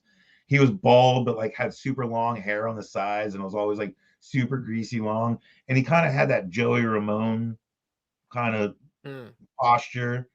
And he dressed in an Elvis outfit and walked around town with a ukulele, couldn't play a lick. And he was just like the town dude. You know what I mean? Right. But it's a whole town of people like that. Right. That makes sense. Weird and quirky, and it's such a weird place to be. I don't even know how to. You really feel like you're on like you ate mushrooms and like popped into some weird little dream or something. What is it about that town that makes all the weirdos of the world congregate there? Like, what's the fuck? What is it? I think so the Pacific Northwest was actually like founded. I mean, it was founded before the 60s, right? Like, I'm not dumb. I understand that part of it. But a lot of people in the late 60s and 70s settled here because it was a very liberal place. They wanted to open like, forests to build their farms and grow their weed, and you know what I mean? So a lot of like weirdos from the 60s and 70s all like drove their Volkswagen vans up here and then pitched tent, and it's like they've just been eating drugs ever since. Right, and they're breeding, and now their kids are fucking weirdos. So it's like some hills have eyes Piercing their shit, dick. Yeah, right. It's like the Portland hills have eyes. It's like right here. You know that band Heart? Yeah. So the chick with black hair from Heart, she like lives right up the road, and her daughter, I know her. I've seen her daughter. I've met her a few times. That girl is absolutely out of her damn mind. Really? And I'm like, I'm thinking like Heart, right? Like they were huge in like the early 80s, so they were partying with like Motley Crue and shit. Like, yeah, that girl's twisted. You know what I mean? Like, that's how Portland, or that's how it is up here. Especially like considering like the grunge, like what's his name? Kurt Cobain's from like half an hour from my front door. You know what I mean? Like where he was born and shit. So it's like a very kind of depressed, drug-induced area of the country. It's always raining here, man. Like I've heard that the depression comes because it's always raining, and like one of the highest like cities with suicide rate or whatever is like Seattle. Like, so many people kill themselves in Seattle, and they say because it's always fucking raining, and people are just bummed out. It's gray out. You know what I mean? Like you get 2 months of sunshine, and like other than that, it's like gray or raining. So that's a real thing. It's not a stereotype. That's how it is, huh? That's wild. I mean, like, it beats you down after a while. I mean, imagine like you're the worst, snowstorm lasting 10 months. Right. You know what I'm saying? Like it starts to beat you down after a while when you can't go out and get the vitamin D from the sun, and you know what I mean? But when it is summer here, when we do get those 2 months, we live in a forest that has like beautiful blue lakes and salmon swimming around. You can pick them up out of the water, and it's gorgeous for 2 months, but after that you're fucked. 2 months? So let's get back on this pee-pee Pearson ripping story here. So first of all, the one thing that I already said what I wanted to say about Portland and the superhero cartoon. My question was, why do they call it a Prince Albert? Do you know? Was there a story behind that? I think the original story that I heard was that the origin of the piercing was that Prince Albert had a little dick, and that at the time they wore these like tight. I know that wasn't spandex, but there was like kind of like a tight spandex white jean and tucked in a brown boot, tall brown boot was like the men's fashion, and so he didn't want to come off like smaller than the rest. If there's truth to that, I don't know. But that's supposedly where that came from. Okay. Now walk me through this. There's a battery on the floor, a ring in your dick. You got to take a chain. What do you use? Chain, rope? What is it? Yeah. So basically, and you hook your dick piercing up to this battery, and you just it's a short chain, and you just kind of stand up, or what? The chain, no, I could probably stand up with just the chain hooked and it wouldn't pull the battery off the ground. So what I normally did is I have, those little metal like little step stools, and they kind of fold, they're like that, Yeah. but they were like 2 feet, 2.5 feet off the ground. So Right. I'd come up on that, put it over, kind of pick myself up, and then pull it up off the ground and swing it back and forth. Dumb question. Does it hurt? Do you have to condition yourself to get better at this? Because I'm sure that wasn't your first time doing it, right? The first time I did it was right before a show. And basically the guy Noel, who it was his show, he like ran the show. Because I was just doing the piercings and sometimes, doing these little bit parts, I wanted something of my own that I could do. And so I went up to him and I was like, hey man, I think I can do this. And he's like, I'll tell you what, if you can go do it in front of all of us right now, I'll let you do it tonight in the show. So never done it before, went up, hooked a carabiner onto it, because we used the car battery for other tricks. So it's not like we just randomly had a car battery laying around. We used it for right. Yeah, I would imagine so. But so I took the carabiner and clipped it to my dick, and I like just stood up, picked it, a foot, 8 inches off the ground, swung it back and forth a few times, and everyone's lost their minds. They're like, wow, you know what I mean? Like freaking out. My dick that's this big was about this long. I was gonna say it's got to stretch the fuck out. Yeah. It's all skinny and long and like it was cool gotta... because it went from short and stout to long and skinny. I just wish it would have went long and stout. You know what I mean? right. but yeah. So I did it for them real quick, and this is at a club in Seattle called Chop Suey. And so I picked it up and I did it for them real quick, set it down, unclipped it, and they're like everyone was losing it. And so that night I did it in the show, and they were like, "You have to do it every time now." And it was like it was uncomfortable. Like I definitely felt the weight tugging on it, but not to a point where I thought I was gonna rip it or like tear the piercing out. And so I'd done the trick a bunch of times, but this one show, like I said, we were performing down in Portland, and we lived in Seattle, and that stand that I would normally do the trick on, someone left in Seattle. So when we got there, when we realized we didn't have it, we had the bed of nails, which is, a much, much higher off the ground. And so I was like, all right, I'll stand up on the bed of nails, pick up the thing, do it, and then boom, we're done. Well, I get up, I'm on the bed of nails. They put the battery on the bed of nails, and I clipped it, put it over the edge, and start swinging it back and forth. This is where I fucked up. I fucked up. So instead of just grabbing the chain and putting it back on the bed of nails and just unclipping it, you know what I mean? That for whatever reason, that didn't occur to me. I grabbed the chain in my hand. I think it was one-handed actually. Grabbed the chain in my hand and jumped down off the bed of nails. Oh no. When my feet hit the ground, the chain went through my hand and pulled the jewelry right out with it. Did you faint? There's actual video of all of this. I'd have fainted. And I'm trying to get my hands on a copy currently. I'll be back, guys. Keep talking amongst yourselves. Right on. And so in the video, it literally showed, because I had my boxers on, and it showed my dick like snake its way back into my boxers. And yeah, and it was like snakes back into my boxers, and it like freaked me out, right? Because at first it didn't occur to me. I'm like, how come that's no longer? I didn't think about it ripping out, and then I barely looked at it, stuffed it in my pants, and zipped up my pants. And the MC, looks over at me and he goes, "Hey man, are you all right?" And I'm like, "Yeah, man, I'm good." He's like, "Are you sure?" And I'm like, "Yeah." And at that point, I was supposed to go back and start putting the needles in my buddy to put the hooks in them to go finish the show. So I get back there. He runs back and he's like, "Hey man, are you okay?" And I'm like, "Yeah, man, let's sit down." I'm like, "Let's get these hooks in you." And so he sits down, and you have to massage where you're going to put the hook in to separate the skin from the fat layer, So I'm like kind of massaging him, and I lean back and I hit my head on the wall, and he like flips around. He's like, "Dude, are you okay?" I'm like, "Yeah, man, I'm fine."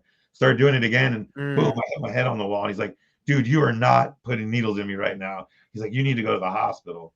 Yeah. So I'm like, all right, man, whatever. So we took a bunch of like paper towels and like wrapped it up. They put me in my buddy's car who lived in Portland, and we went to I don't remember, it's in southeast Portland somewhere. We went to the hospital. We get to the hospital and they bring me in. And this is, so now keep in mind, this is like 11 o'clock on New Year's Eve. They bring me into the hospital and the nurse is like, what's wrong with him? They're like, he had a circus accident. A car battery tore his dick in half. And the girl's like, oh my God. And like, seriously, the whole time I'm sitting there, my pain level, I don't know if it was out of shock or anything, but really I was maybe at a 1-2. Like it hurt, but like I had headaches that were worse. You know what I mean? Yeah. So I was like, I wasn't freaking out, but everyone else was freaking out around me. And so she rushes me back. There's people out there like arms broken in half and shit. And she like rushes me back. So she gets me back there. And this, I shit you not, this male nurse comes in. I got to take my hat off for this. This male nurse comes in and he walks in. He's like, show it to me.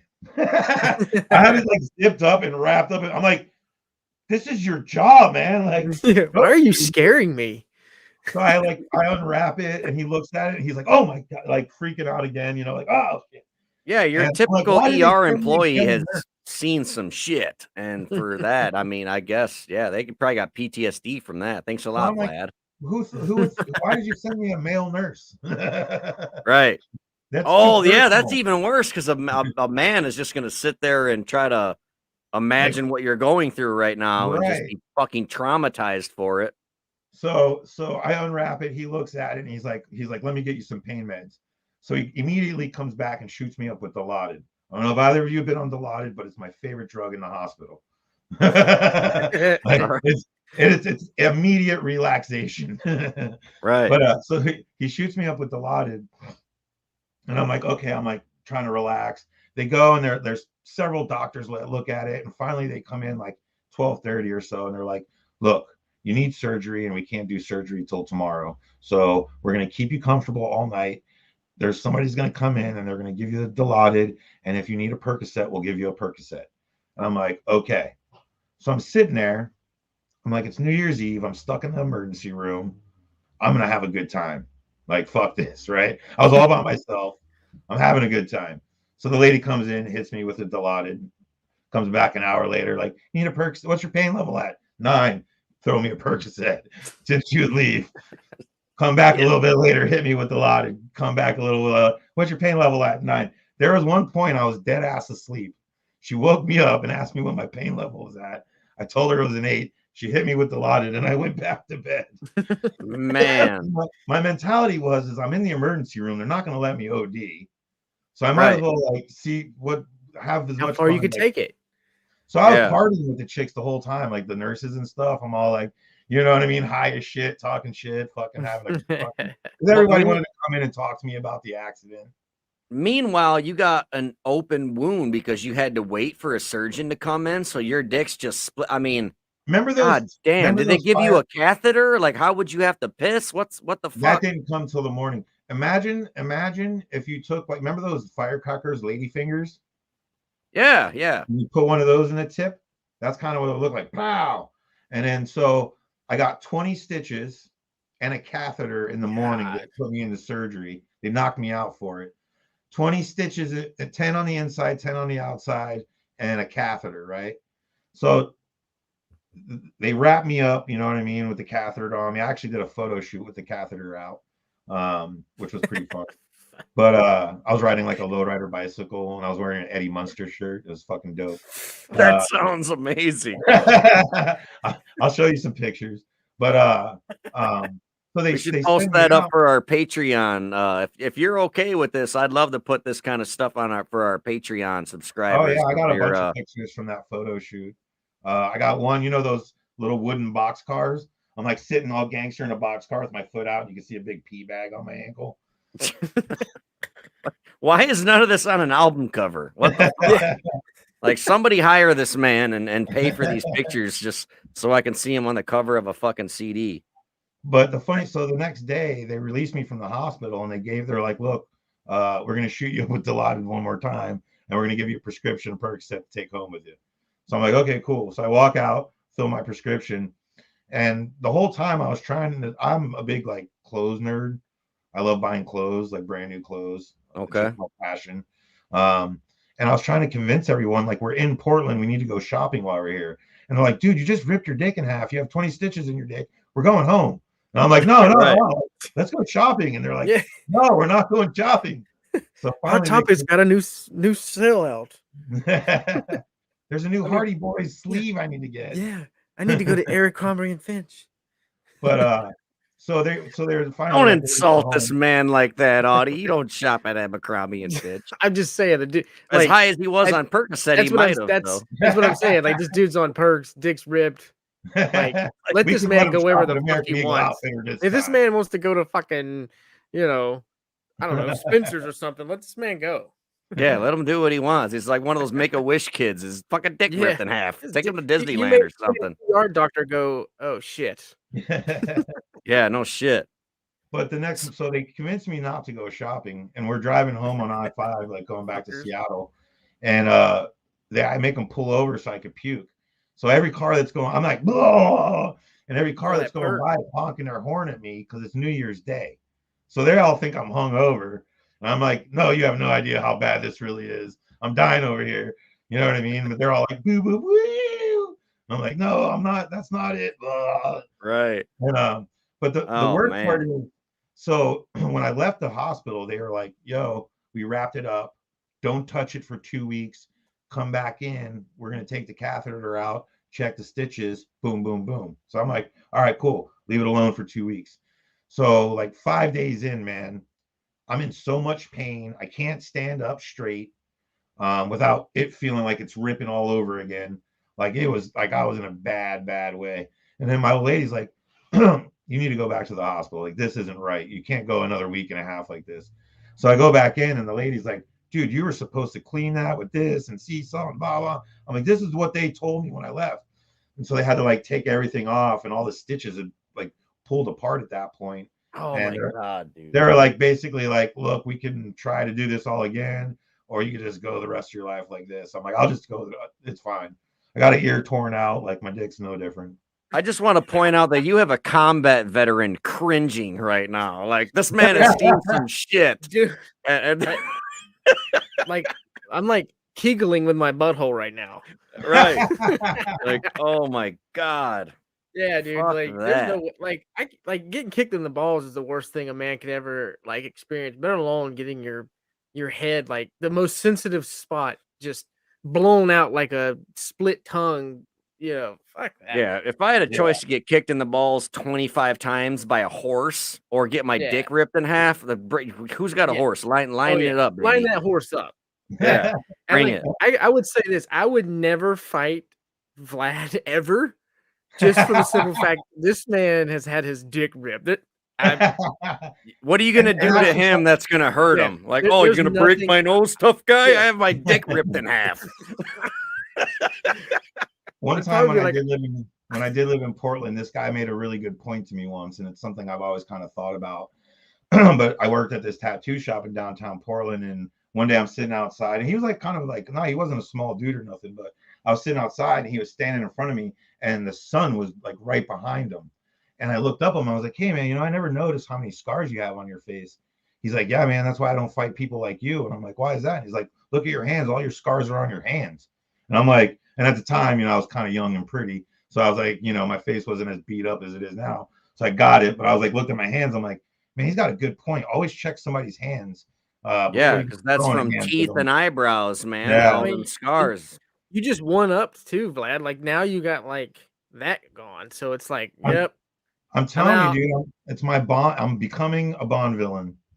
Slowly but surely. When I finish my platinum teeth, you know what I mean? I got the scar on my face already, you know. Yeah, dude. I ain't fucking with you. I ain't getting into no fucking mosh pit with you. I'm like the most like if any prison movie you've ever seen, like I would have been perfect as an extra on Sons of Anarchy. Oh yeah, absolutely. For sure. You should try out as an extra, man. What's that? Yeah. I said you should try out as an extra at least. Right. Yeah, and I'm sure they film bro. I'm sure they film movies out where you're at. But yeah, but I'm sure there'd be something like it. Yeah. You know, it always comes in Vikings. That would have been brutal. Well, I'm sick of having sympathy pains where my penis is. So let's change the subject over to Club Kids, the main event of the night. The We sh musical. Club Kids the musical. Can we sing all of our parts? anything to Just make throw me some glitter forget on it and about. go dancing, honey. Right.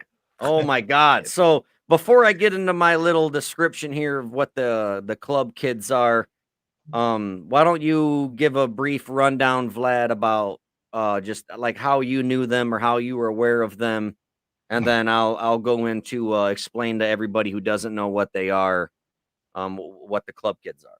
So where I lived in New Jersey in Toms River, Manhattan was like basically an hour and a half away.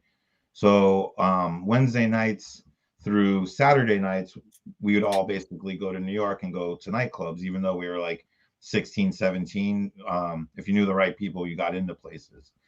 So my sister originally started going up to a place called Limelight, which is um, was a kind of like a techno club, dance club inside of like a 200-year-old Catholic church, looking very gothic, and it's and it's on 20th Street and 6th Avenue, right in Manhattan. So it's like this super old like castle-looking church, and each room there was multiple rooms that had like uh whatever different types of techno, like gabber, or you know what I mean, like trance and things like that going on. There was famous DJs that would play there, like Kyoki, and you'd go in there one night and like literally see like Hell's Angels up in this corner of the club, Japanese Yakuza up in this corner of the club, and then a bunch of like circus freak looking people dancing in the middle, on, you know what I mean?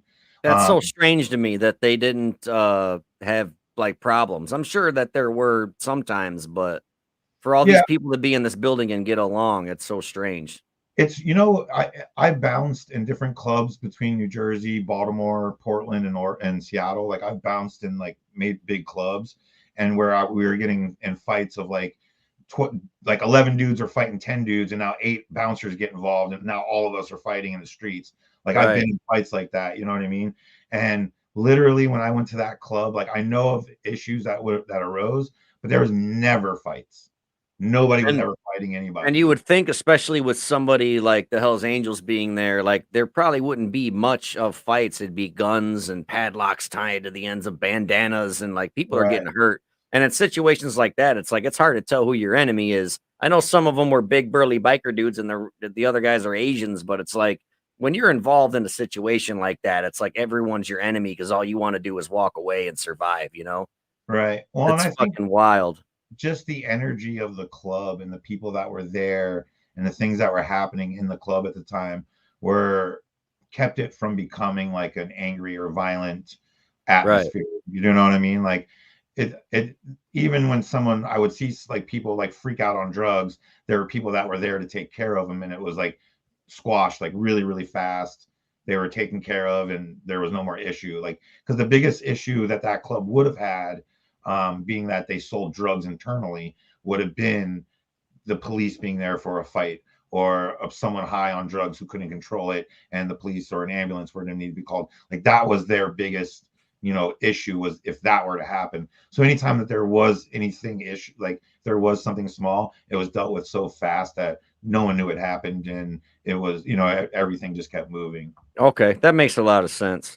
Yeah. Um, So I'm gonna basically tell the listeners who the Club Kids were of my little script here. Sometimes I like to do scripts. I do my own little research, and I want you to feel free to butt in whenever. If I say something that reminds you of something and you want to elaborate on it, or if I say something when you're like, "Oh, actually, that's not true. This is what really happened." Please feel free to butt in. And this is basically I'm really excited to hear you talk about all these things because I only know about it from what I read on the internet and what I've seen in movies. And let's just have a conversation about the Club Kids. Cool? Sure. I'm into it. All right. So the Club Kids was a group of young New York City dance club personalities. They were popularized by Michael Alec, James St. James, and there's several other people in this group, but they were basically a very flamboyant and group of individuals, and they wore very extravagant costumes.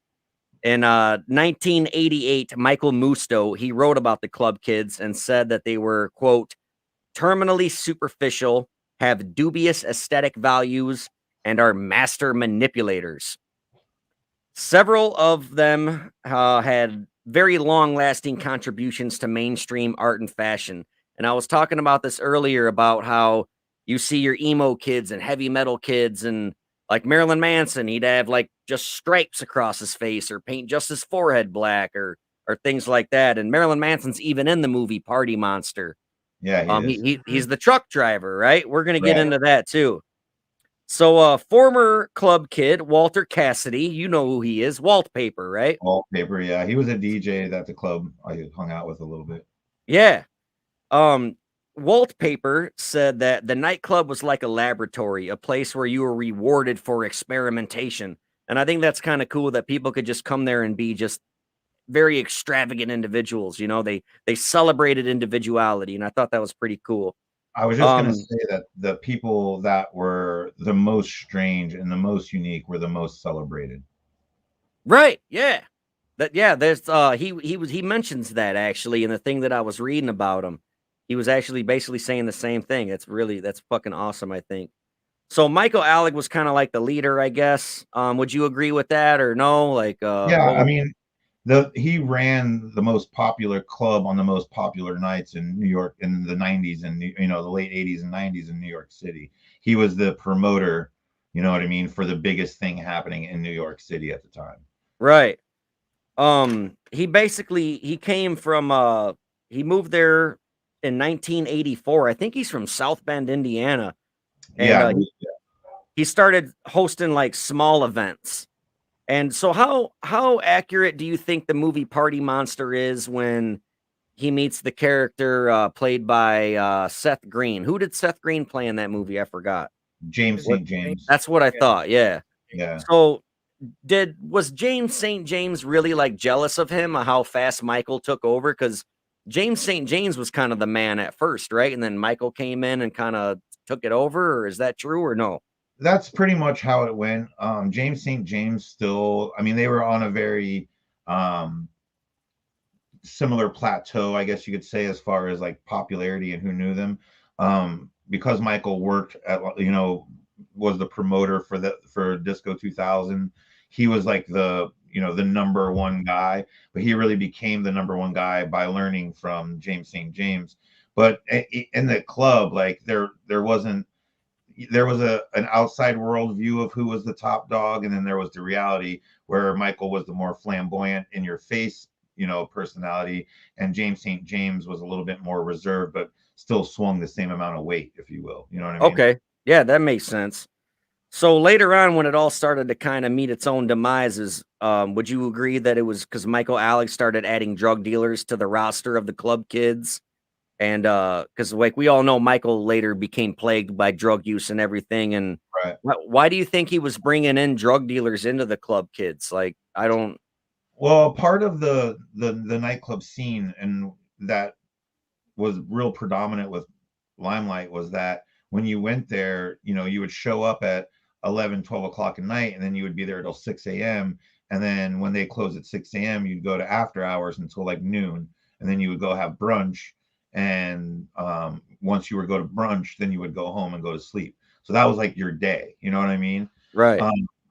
But so a lot of times, in Limelight, there was a drug, like there was always drugs in the New York like club scene, but once they started selling within the like people that worked at the club, when the club started providing the drugs, I think is where it became a problem, because then it was like more and more and more. There was nobody to kind of stop it. It was, you know what I mean? Typically, Right. there's outside influence selling drugs within your club, and you use your bouncers and security or whatever to kind of quash that. But when you're the club selling it, there's no one to stop you. Like, you can sell as much as you want. And so things like cocaine, where if I'm going to be up from 6 o'clock at night till noon the next day, a couple of bumps while I'm drinking, another bump of K, what I mean? Cocaine will definitely help you stay up for 2-3 days if this is what you're trying to do. So, okay, Exactly. that makes a lot of sense. And I'm sure there was money to be made in the whole drug scene too, I'm sure. Absolutely. Well, there was go ahead. No, you go ahead. There was times like, honestly, I would go, this is before I started working there. I would go there party the entire night. There was one time we were driving back from the club and I had passed out in the car with my hand clutched, and we got pulled over by New Jersey state troopers, and they kind of questioned everyone in the car. We were all like, 18, 19 years old. And the whole time I was awake, but I pretended I was passed out because I could feel in my hand I had a vial of something, a bag of something, and like a nugget of weed, which in the 90s was a bad thing. Right. Like clutched in my hand. And fortunately, we drove off. Well, once we drove off and I opened my hand, I had a 50 vial of Special K and a 20 bag of Coke in my hand and a fucking nugget of weed. But that was the thing, is you would leave there and in your pockets, you would find shit you didn't know you had. Right. You know People are giving away drugs for free as Jesus. samples, or just Bro, you walk in or... with one joint and walk out with like $300 worth of shit on you, because Right. all night long. A very popular thing is we'd get like either as a star tattoo like I have, or an X, and that's where people would put their bumps, and you just Right. You know what I mean? One of my favorite stories is, let me just tell you really quick, because it's just so fucking funny, and it's one of my favorite memories of that place. We were going from Limelight. Of Limelight? Yeah. We were going from Limelight one night to another club called the Tunnel, and it was owned by Peter Gation too. It was owned by the same guy. Peter Gation. I was going to get into him. Yeah, that's awesome that you brought it up. Go ahead. So fucking Michael Alec is like, hey, we're gonna go to Tunnel. Do you want to go? And I'm like, yeah. So I get into a limousine with him and like 8 other people, a couple of drag queens, and like 8 club kids, and we're all sitting there. And someone's passing like Coke over me. I think it was. I might have been Cave. I think it was Coke. And somebody else was walking by, hit it, and it fell all over my lap. And I shit you not, I had 2 drag queens, fucking 3 club kids trying to snort their shit off my lap, and the whole time. And so listen, so we're in a limousine. So I go like this, and I look back, just kind of like fucking high off my ass, and the whole ceiling is like a globe like laid out, and all the little dots, all these little lights are the main cities. And I was just like looking at it like, this is the best time of my life. You know what I mean? Like I was just like losing. I was just so stoked. Like all these people are snorting drugs off my crotch, and I'm just like, woo! It's one of my favorite memories of that place. No, that's an amazing story. That's fucking awesome. Let me just tell you really one other quick one real quick. All right. When I was telling you how like we used to go out all night and go to brunch, right? Yeah. Are you familiar with the Guinea Pig series, the Japanese gore flick, the Flowers of Flesh and Blood? No, that doesn't even almost sound familiar. Audie? Okay, so back in like the early 80s, this Japanese guy was making these like gore movies, where it was like mutilation movies. And so one of them, it was called the Guinea Pig series, and one of them's called the Flowers of Flesh and Blood, where this guy, the movie is just like the first 10 minutes, this guy like creeping on a girl, like kind of watching from the bushes or whatever. Well, he kidnaps her, drugs her, takes her back to this like warehouse, and like chops off her body parts while music is playing in silence. And it's for the time period. Now, if you watch Faces of Death now, you're like, this is stupid. And back if you watched it when it came out, you're like, oh my God. And that's kind of like how this movie was. If we watched it now, we're like, how on the earth? But listen to this. Charlie Sheen watched this movie. He thought it was real, and he called the FBI. The FBI raided this dude's warehouse, and he had to go to court and shit and prove that he didn't really kill this girl. It's kind of similar to Cannibal Holocaust, where they thought he had murdered somebody. I've heard this story on another podcast, honestly. I don't remember which one it was, but yeah, Charlie Sheen was so high out of his mind, he was convinced he was watching a snuff film, right? So we're out to brunch one day, and this is before I knew about the Charlie Sheen aspect of it. Okay. But I was told that night we were going to watch a snuff film, and it was Flowers of Flesh and Blood. And so for fucking like the longest time, I thought I saw a snuff film until I found out it was a regular movie. Okay.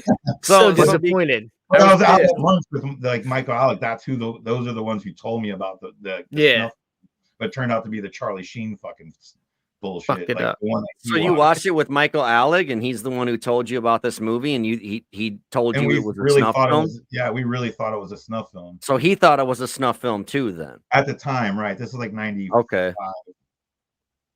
Y'all some weird motherfuckers, man. Yeah, you party with some I don't think I'd ever party with you. Do you remember in 1994, the scene started to die down when Mayor Giuliani, is that how you pronounce it? Giuliani? Mayor Giuliani took office. Mayor Giuliani. And he targeted the nightlife industry, and his movement was known as the Quality of Life campaign. Does any of that sound familiar? Do you remember this?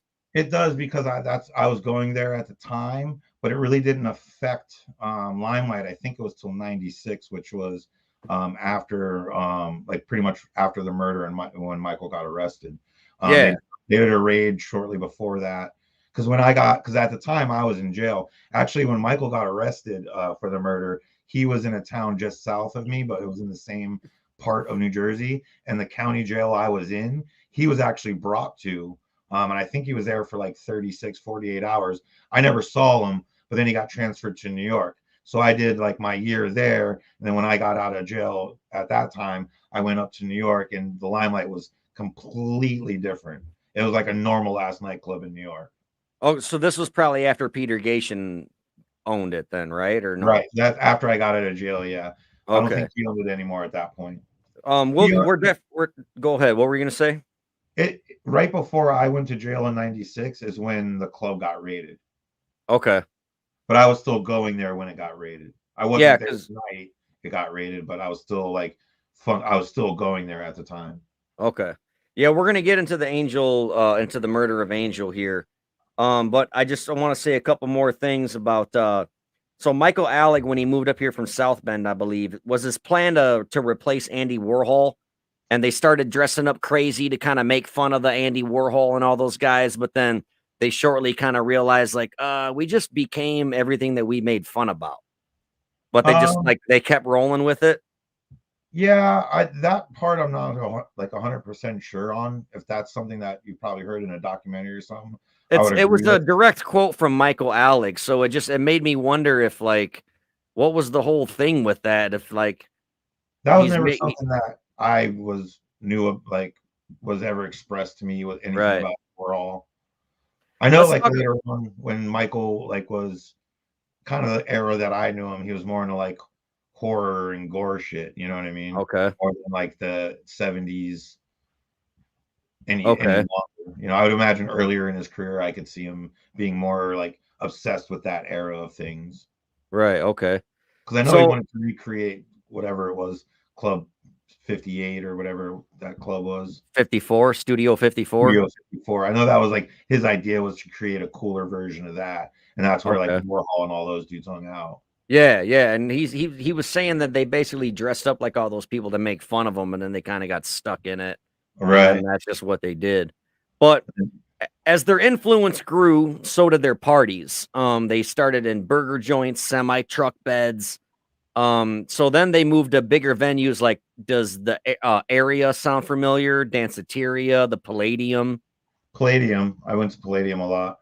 So, for example, the capacity, just to show how quick they grew, like, did they really take over Dunkin' Donuts and McDonald's and Burger Kings? Like, they would invade these fast food restaurants and just, like, it was an outlaw party is what they'd call it. They had a secret, like, all right, at midnight, we're going to go to fucking Burger King and we're just going to fucking party. And they just party in a Burger King. And everyone's like, what the fuck is wrong with these kids?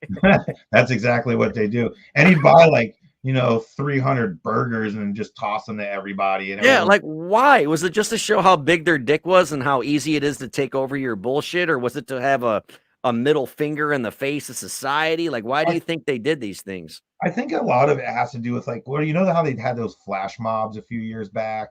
Oh, it was more of like a social thing, how you got recognized. And so everyone would run in a Target and do some fucking stupid dance.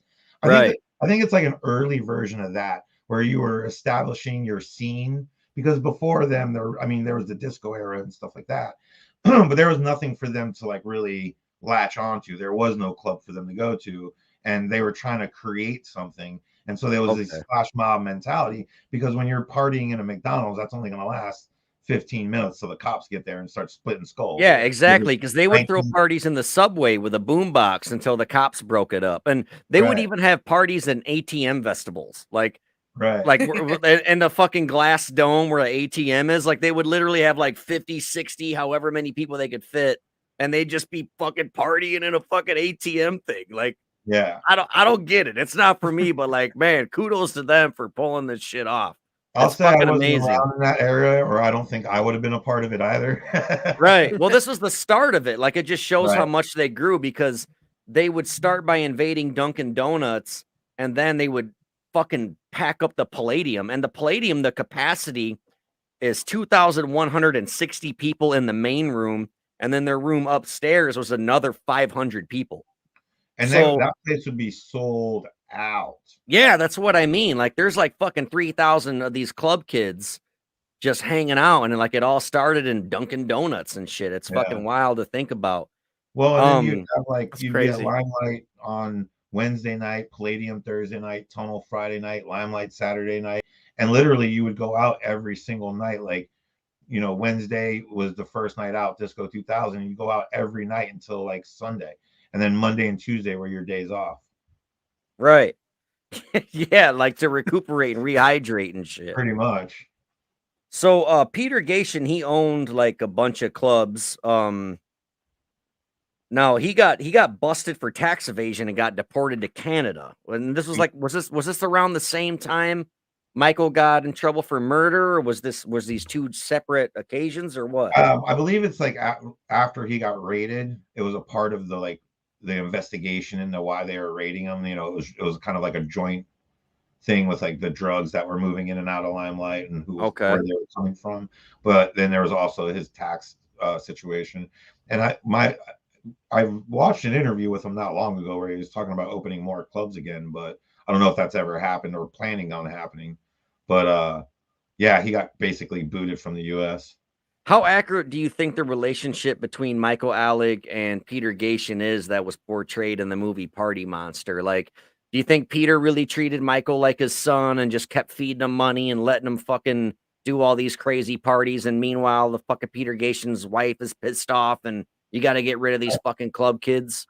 That's 100% accurate. Okay.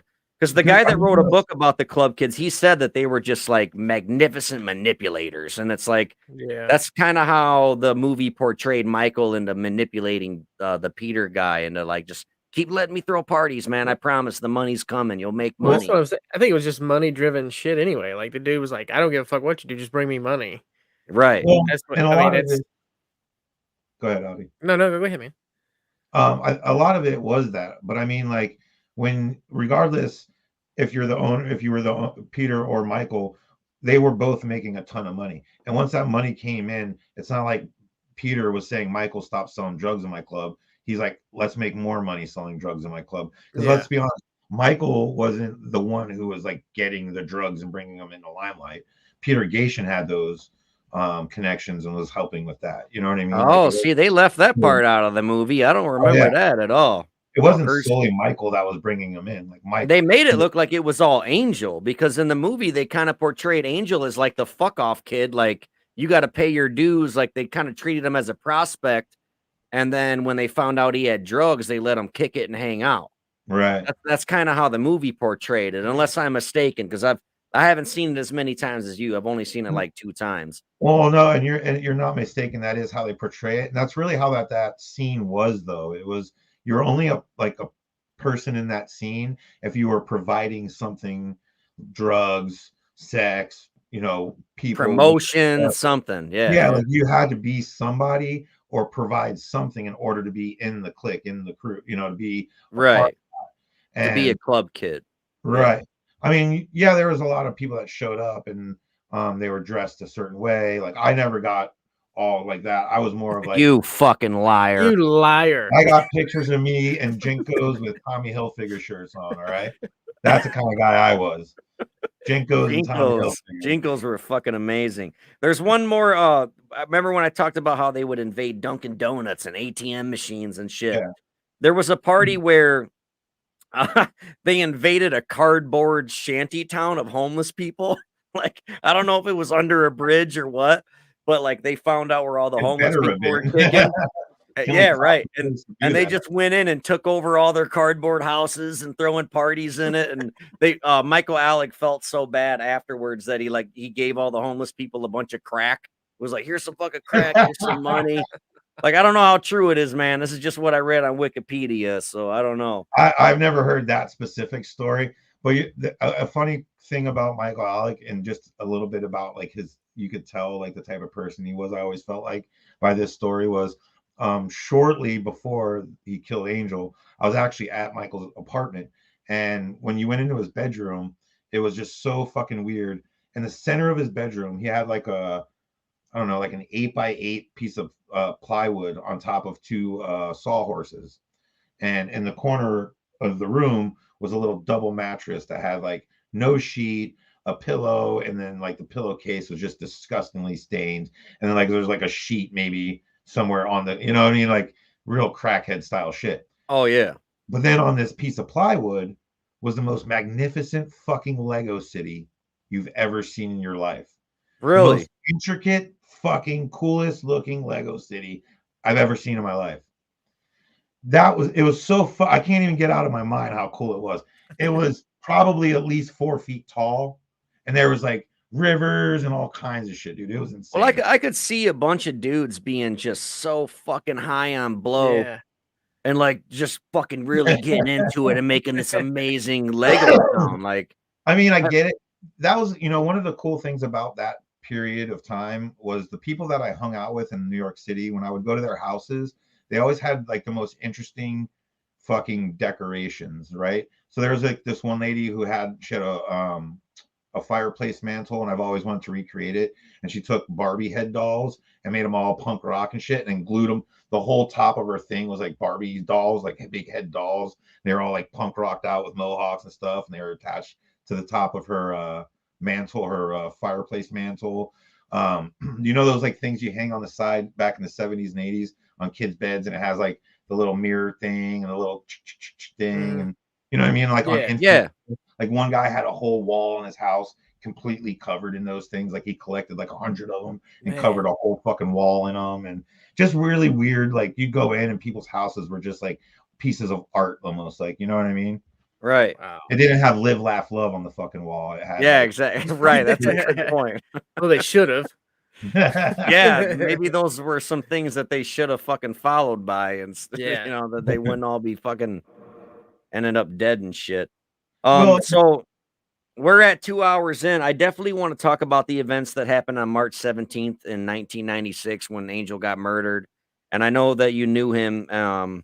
So I hope this doesn't fuck with you too bad, but when we can't talk about the club kids without talking about this, Yeah, for sure. So the events that took place on Sunday, March 17th, 1996 was the demise of the club kids, as well as Andre Angel Melendez's life. Michael Alec and his other roommate, Robert Freeze Riggs, killed the former Limelight employee and drug dealer. It started over a debt that Michael owed. He owed Angel he owed him a lot of fucking money on drugs. It basically started with Angel confronting him and them getting into a fight, and Angel got the best of Michael and was kicking his fucking ass. Michael's yelling out, "Help me, help me." Freeze, the other roommate came in, Robert Riggs, grabs a hammer, hits Angel in the head 3 fucking times, knocks him out. I don't know how the guy didn't fucking die from this, but Right. he hits him 3 times in the head. And then, according to whose testimony you read, they say that there was a cleaning chemical poured in Angel's mouth, and then they duct tape his mouth shut. And then they also say, according to whichever story you want to believe, one person says pillow, the other person says sweater. But they say after they put Drano or whatever in his mouth, duct taped him, they smothered him with either a pillow or a sweater, threw him in the fucking bathtub, and he sat there for 5 to 7 days. He started to stink. So Robert Riggs, also known as Freeze, went to Macy's. He bought a 2-inch cleaver or a 2-inch butcher knife and a cleaver. They cut off his fucking legs. They put one leg in a garbage bag, the other leg in a garbage bag, dumped it in the Hudson River. Then the following day, they took his upper body, they wrapped it in a sheet, placed it in a garbage bag, then put it in a cardboard box. And Robert Riggs, I don't know if this is true or not, but I heard they bought a TV just to have a big giant box to put the guy in. And they covered up the UPC code so it couldn't be traced back to him. And they took this fucking box downstairs through the lobby. And when they got outside, there just so happened to be a taxi cab there. They hailed a taxi, threw the box in the fucking trunk, took the taxi cab to the Hudson River area, and then they fucking tossed the box in the fucking river. And I didn't do a ton of research on this because by the time I was fucking getting into it, I'm like, fuck, we got to go live.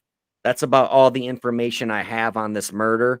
Right. But does any of those things, does any of that sound like bullshit from what you remember in the news? Or because I learned all of this stuff after the fact. I saw Right. Party Monster just as a weird movie. I didn't even know it was a true story. And Right. then just coincidentally, about 2 weeks ago, I'm like, oh fuck, I remember that weird movie. And then, but by that time, I knew these were true events. Right. And it was just strange that I hit up Audie and I'm like, dude, we should do a fucking episode on the Club Kids. And he's like, fuck yeah. And then I'm like, wait a minute. I know a guy who fucking knows these guys, and it's you. Right. Well, So I didn't go too deep into it. So I'd love for you to elaborate on it as much as you can. so this is how involved like I was with them at the time. The girl who actually told on Michael Alec, this girl Brooklyn, was my roommate. Her and I lived with Freeze briefly. Like we all kind of stayed in the same apartment in the Bronx for a while. And so like that's how close I was to them. When just before he died, I got arrested in Tom's River for some shit I did when I was 18 and was in jail when the actual murder happened.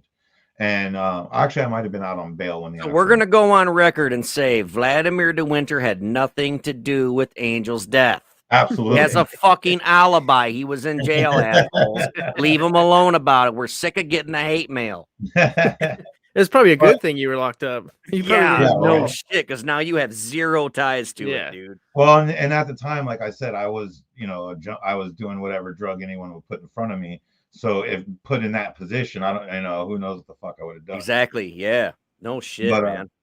But yeah, no, I mean, I was staying with him, and Freeze was always kind of a weird dude, man. He was like the dude who seemed to like want to party with you the most, but it was just always uncomfortable. Like there was just an uncomfortableness about that dude. But Michael, I never would have in 100 years thought that he would. I mean, I guess anyone's capable of doing anything, right? Especially when you're like, out of your mind on drugs. But even when the times when I would hang out with him and we were both high as shit, he was always just so upbeat and like fun and loving everyone and wanting to give everyone free drugs. And do you know what I mean? Like his personality didn't come off to me as someone that was going to kill somebody. As far as the facts that you stated, that's all everything that's pretty lined up. I think it boiled down to, outside looking in, me not being there, I think it boiled down to Michael owing Angel money. Angel confronted him. Angel started kicking his ass. And then the Freeze guy was just like, what's going on? Who knows if he was hungover or strung out, hits him with a hammer. Now they're like, fuck, we got to deal with this. We have a dead body. Right. Like, they're not going to go tell on themselves. Michael had also stole a bunch of drugs from Angel that Angel was now financially responsible for.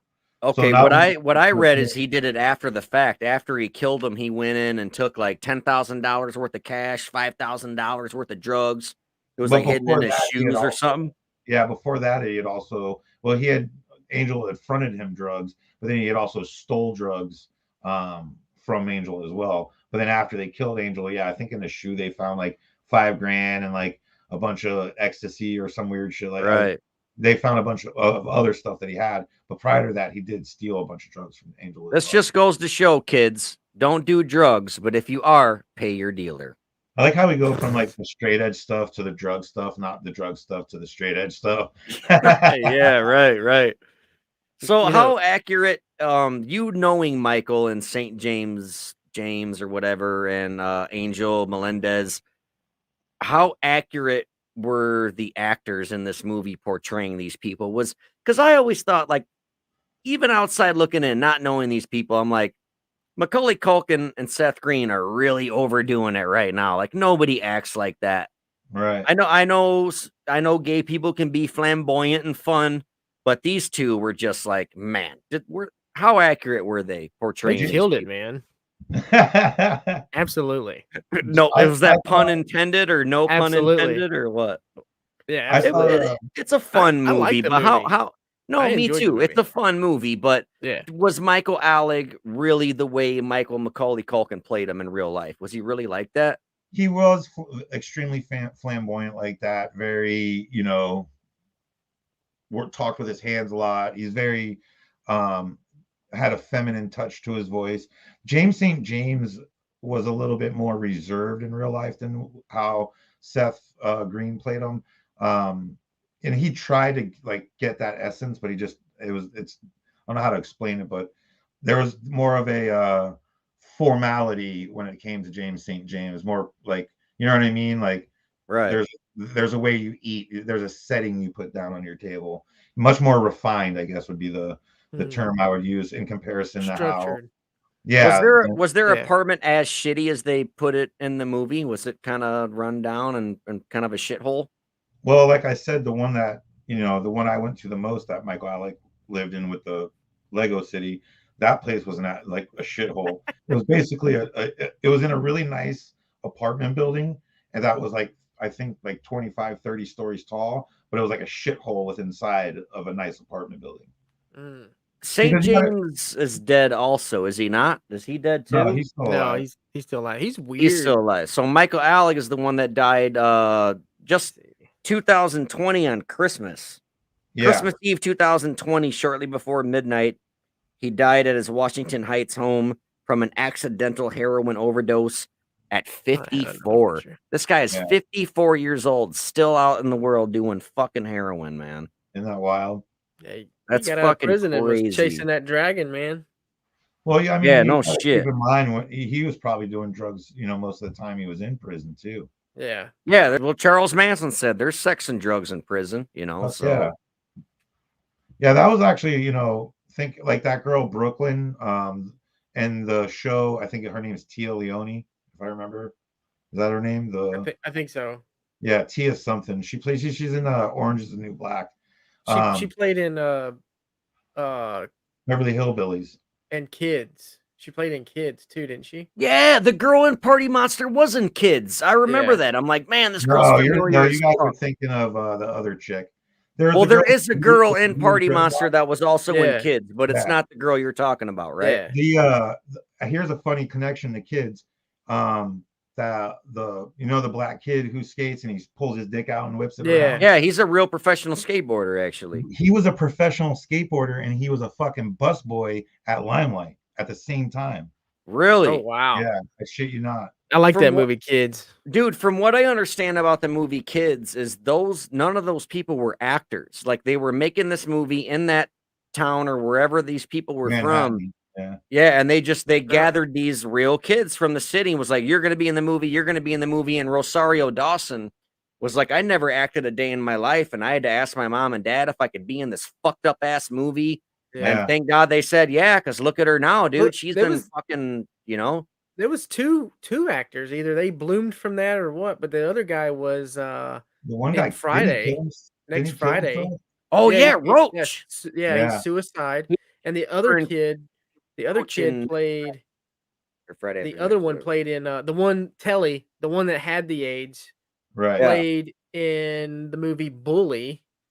And he played in another TV series as well. So I don't know. Maybe they sprung from that. I don't know. Yeah, I think a lot of those kids sprung from he was in some CKY movies with Bam Margera and Ryan Dunn when they were CKY too. Have you seen Gummo? I have not, but it's made by the same people who made Kids, right? Yeah, it's I heard it's far worse. Be a fucked up movie, I'm sure. It's the trailer park death metal version of Kids. Right. Oh, nice. What's it called? Gummo. Gummo. Gummo. I first heard about it. I watched the movie Belly, and DMX is in it, Nas is in it, Method Man is in it. Yeah. And they're all at DMX's house, and DMX is watching Gummo, and there's like a kid dressed in a pink bunny suit. And like, don't they kill some kid? And they're like, he stinks like shit or something. Yeah. But I remember seeing that scene. I'm like, what the fuck is that? My homeboy was like, dude, that's Gummo. The dude who made Kids made this movie. Yeah. Is it going to bother me? Like, am I going to use PTSD as a lack of a better term? Like, is it going to bother me like the way it did Spit on Your Grave or Last House on the Left? Like, no. Is Gummo fucked up that bad? I don't really like when people fuck with animals, and there's like a part where they're like shooting guns at like a rabbit or a cat, and then they're like hanging it from a tree, and then they sell it to like the local. But it's just more real. Like real? No, I don't. It's not real, but it's just It Oh looks yeah, hella it's real, yeah, it's and it you, just is you kind of like like you're just like, ah, fuck. Like Yeah. even in American Psycho, right? When Christian Bale kicks the dog, you don't see it, you just hear the dog yelp, and every time it makes me cringe. But You know what I'm saying? Like, it's okay when he's biting a chick's titty off. Yeah. Like I don't care. that's Yeah, put him fine. on the law.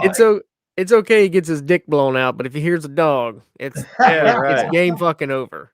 Now when Yeah. I have sex, it sounds like a flat tire going down the road. Oh my god. That's fucking hilarious. God. Well, guys, what do you think, man? We're over 2 hours. Should we end this or what? Yeah, I think this is probably one of the best episodes we've done, and I'll probably say I that agree. I had a good time. for every We episode that we do between here and there. But Vlad, it was great having you, man. Yeah, man. I Interesting truly stories. appreciate you coming on. Yeah, you're a very interesting guy. Thank Yeah, you I so much. Appreciate I it. don't think I'd be able to tell thousands of people about my dick getting blown out. About your Right. over microwave dick. Yeah, Yeah. I don't think I'd be able But to. before we let you go, man, let the listeners know where they can pick up your Zompire box, man. So basically, we sell through Store Envy. So it's just zompire.storeenvy.com. We do have a YouTube channel where we do post stuff. And as always, on Facebook, we have the Zompire Horde community page and the Zompire page that you can follow. Yeah, that's pretty much the stuff I'm doing. I actually, oddly, I know both of you because I started unboxing videos. You guys were doing unboxing videos, and since I started Zompire, I felt like it was a conflict of interest to unbox other people's boxes, and so I haven't done one through my Vlad the Rad Productions in 2 years. Well, when I got that box in the mail from Mike Tapp, I did an unboxing today, and I actually posted it on the Vlad the Rad Productions YouTube channel. So anyone out there that hasn't seen that yet, Yeah, go check it out. Yeah, you can always go to my YouTube channel as well. I'm not trying to push my YouTube channel because I give zero fucks about it. But the only reason why I bring it up is because I unbox your company's box more than any others. So if anyone wants to see a Zompire unboxing, just look up Cool Kid Collector, and there's a fucking ton of them. So, and I believe that if you use Cool Kid Collector 10, you get 10% off anything on our website. I think that's a true story. I don't see, after all the fucking discount codes I've given away, I'm pretty sure I've given you one. Yeah, no, you totally did. Has a discount code at this point. But he just forgets. Cool Kid Collector 10. And actually, I think it's Cool Kid 10. I think it's Cool Kid 10. All right. I didn't want to make it too long, and then so in your videos you got to type that in the bottom so it reads, you know. Yeah, fucking yeah. Let's do it. I just want to tell you guys, man, I had a great time, and hopefully one day we get to do this again, either on my podcast or have me back on. It was a real good time. Yeah, that sounds like an amazing idea. I would love to be on yours. I'm sure Audie would too. And I don't mind having you back, man. Pictures. Yeah, it's definitely this is definitely a learning experience. As much effort as we're putting into this, like as you can see, like I'm like the dude in Matrix that's behind the scenes and shit. What do they call him? Audie is the tech guy for sure. What do they call him in Spider-Man? Like the man behind the desk or something like that? Like I think so. The little fat kid in Spider-Man. He's like, yeah, the man behind the earpiece or something like that. Yeah, that's me. I just let Darren do all the talking. I'm just like, all right, is this working? Everything's good. You're like, and then I come in. Yeah. And then I'm like, it takes them that whole time just to put the word is across the bottom. Yeah. It takes me like 30 minutes just to type this. I'm like, all right, keep talking, guys. Just keep talking. Right on, man. Shit. All right, thank you guys so much for being a part of this. I love both of you very much. Yeah. Thank you for doing this, and we're gonna fucking get out of here, man. Before we go, we got one more thing. Oh yeah, Vlad, stick around for this. So we did the last episode. We did a giveaway. It was an episode on the 27 Club, which was rock stars Janis Joplin, Jim Morrison, Jimi Hendrix, Kurt Cobain, and Amy Winehouse, which I don't even feel like she's even at that level with those musicians, but Darren seemed to like her. We were doing a giveaway. We said, hey, go and you have to like scream. Yeah. we were doing a giveaway, and part of the giveaway was go give us a rating on I think it was Spotify, and then post it on the AMP page or whatever. Tag Don't Blame Us, and we went through. We chose a winner. And I think I'm saying his name right. Benny is the winner of this right here. Check this thing out, dude. I almost kept this for myself. Oh, whoa, that's cool. It's Jim Morrison. It's got his Doors birthday logo. and his Did you death print day. that? Yeah, I printed this. I painted it. Oh, no shit. It's it's solid filament. Little thing on the bottom says thank you and don't blame Nice. us. But anyway, Benny is the winner of this. Congrats, Benny. That's fucking dope. Yeah, it definitely and I'm actually I was like Darren, I don't want to give this away. And he's like hey fuckface, you can fucking print another one. And I'm like, fuck man, you're right. It only took 36 hours, asshole. Quit being greedy. It was 38. But yeah, he's the who's winner counting? of that. Congratulations, Benny, if you're watching. If not, Congrats, then obviously Benny. you'll watch this. Congratulations, Ben Newman. He is also one of our Patreon. Yeah. Yep. Benny Blanco from the Bronx. Yeah. And- So if anyone wants to support this podcast just by, more than listening to it, look us up on Patreon. Look us up on anchor.fm/support, I think. There's something like that. Audie's the tech guy. You have to ask him. But we should probably thank our Patreon subscribers or producers. I don't know if you were done. I was pissing. I got one more. I got in. one more thing, and it's basically benefiting the podcast, but she doesn't know it. If you head over to feetfinder.com and type in bmarsh5132 and subscribe to my wife, she's going to be showing her feet. Yeah. I'm trying to wrap my head around it because I'm like, do a OnlyFans and charge $100 to show your puss. And then she's like, no, I got more morals than that. And I'm like, $100 is $100. But anyway, yeah, I'm giving her a shameless plug. It's feetfinder.com. There's people out there who will pay her $100 to see her Absolutely, crack a raw egg on her pinky toe. Like, Yeah. there's just weird motherfuckers out there. Yeah. Benny's watching. Ben Newman is watching. Congratulations, Ben. You won Congratulations, Benny. Jim Morrison bus. Check it out, dude. This is yours, man. That's all yours. I almost didn't want to give it away. But I made him because I told him if But he he didn't, I made was me. going to pierce his dick and make him lift a battery.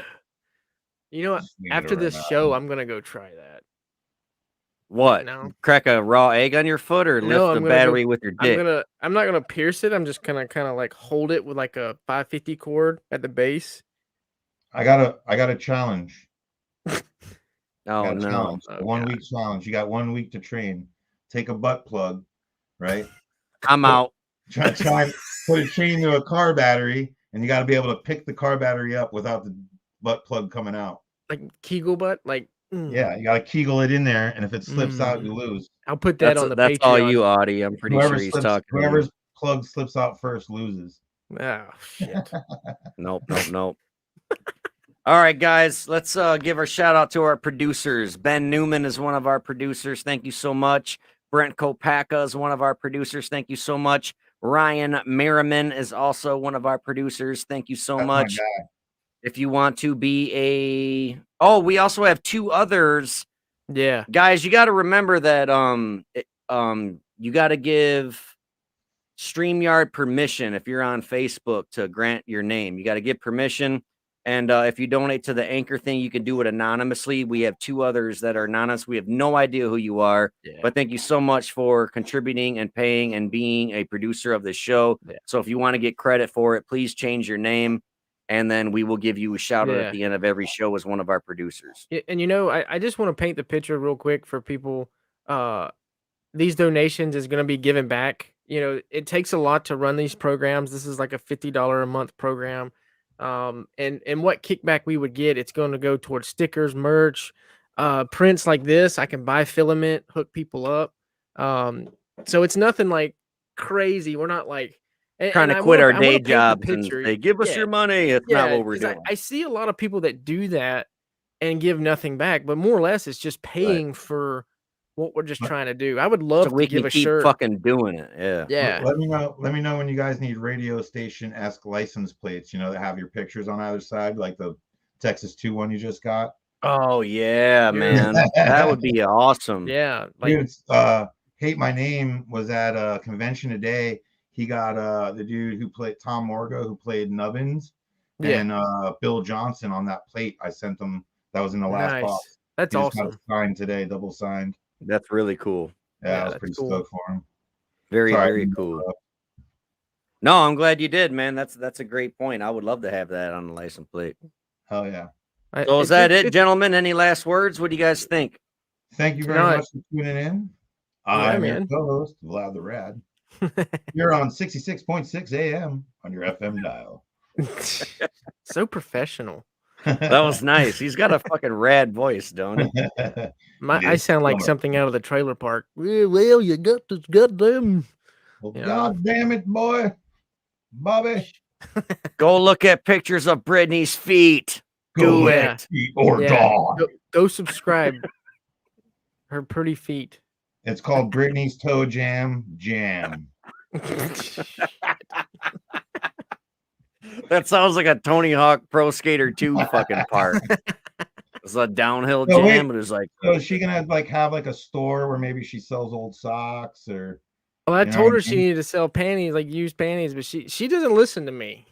Dude, there's people out there who want to see dude, Twizzlers and clean toes. I'll give you $25. Dude, there's people out there who will have her step in a jar of jam, jelly, put your mayonnaise, mustard, ship it to them for $100. Yeah, dude. There's a girl on TikTok that farts in cans and shit, dude. I'm in the wrong business. I need to start doing some crazy shit. Oh, really? Is there? That sounds disgusting. What? How long does a fart stay in a jar, though? Really? I don't know. Let's say she's until you open the lid. Let's say she's in Florida and I'm in Toronto, and she's got to mail it to me. How long is that fart good for, though? You know what I mean? No clue.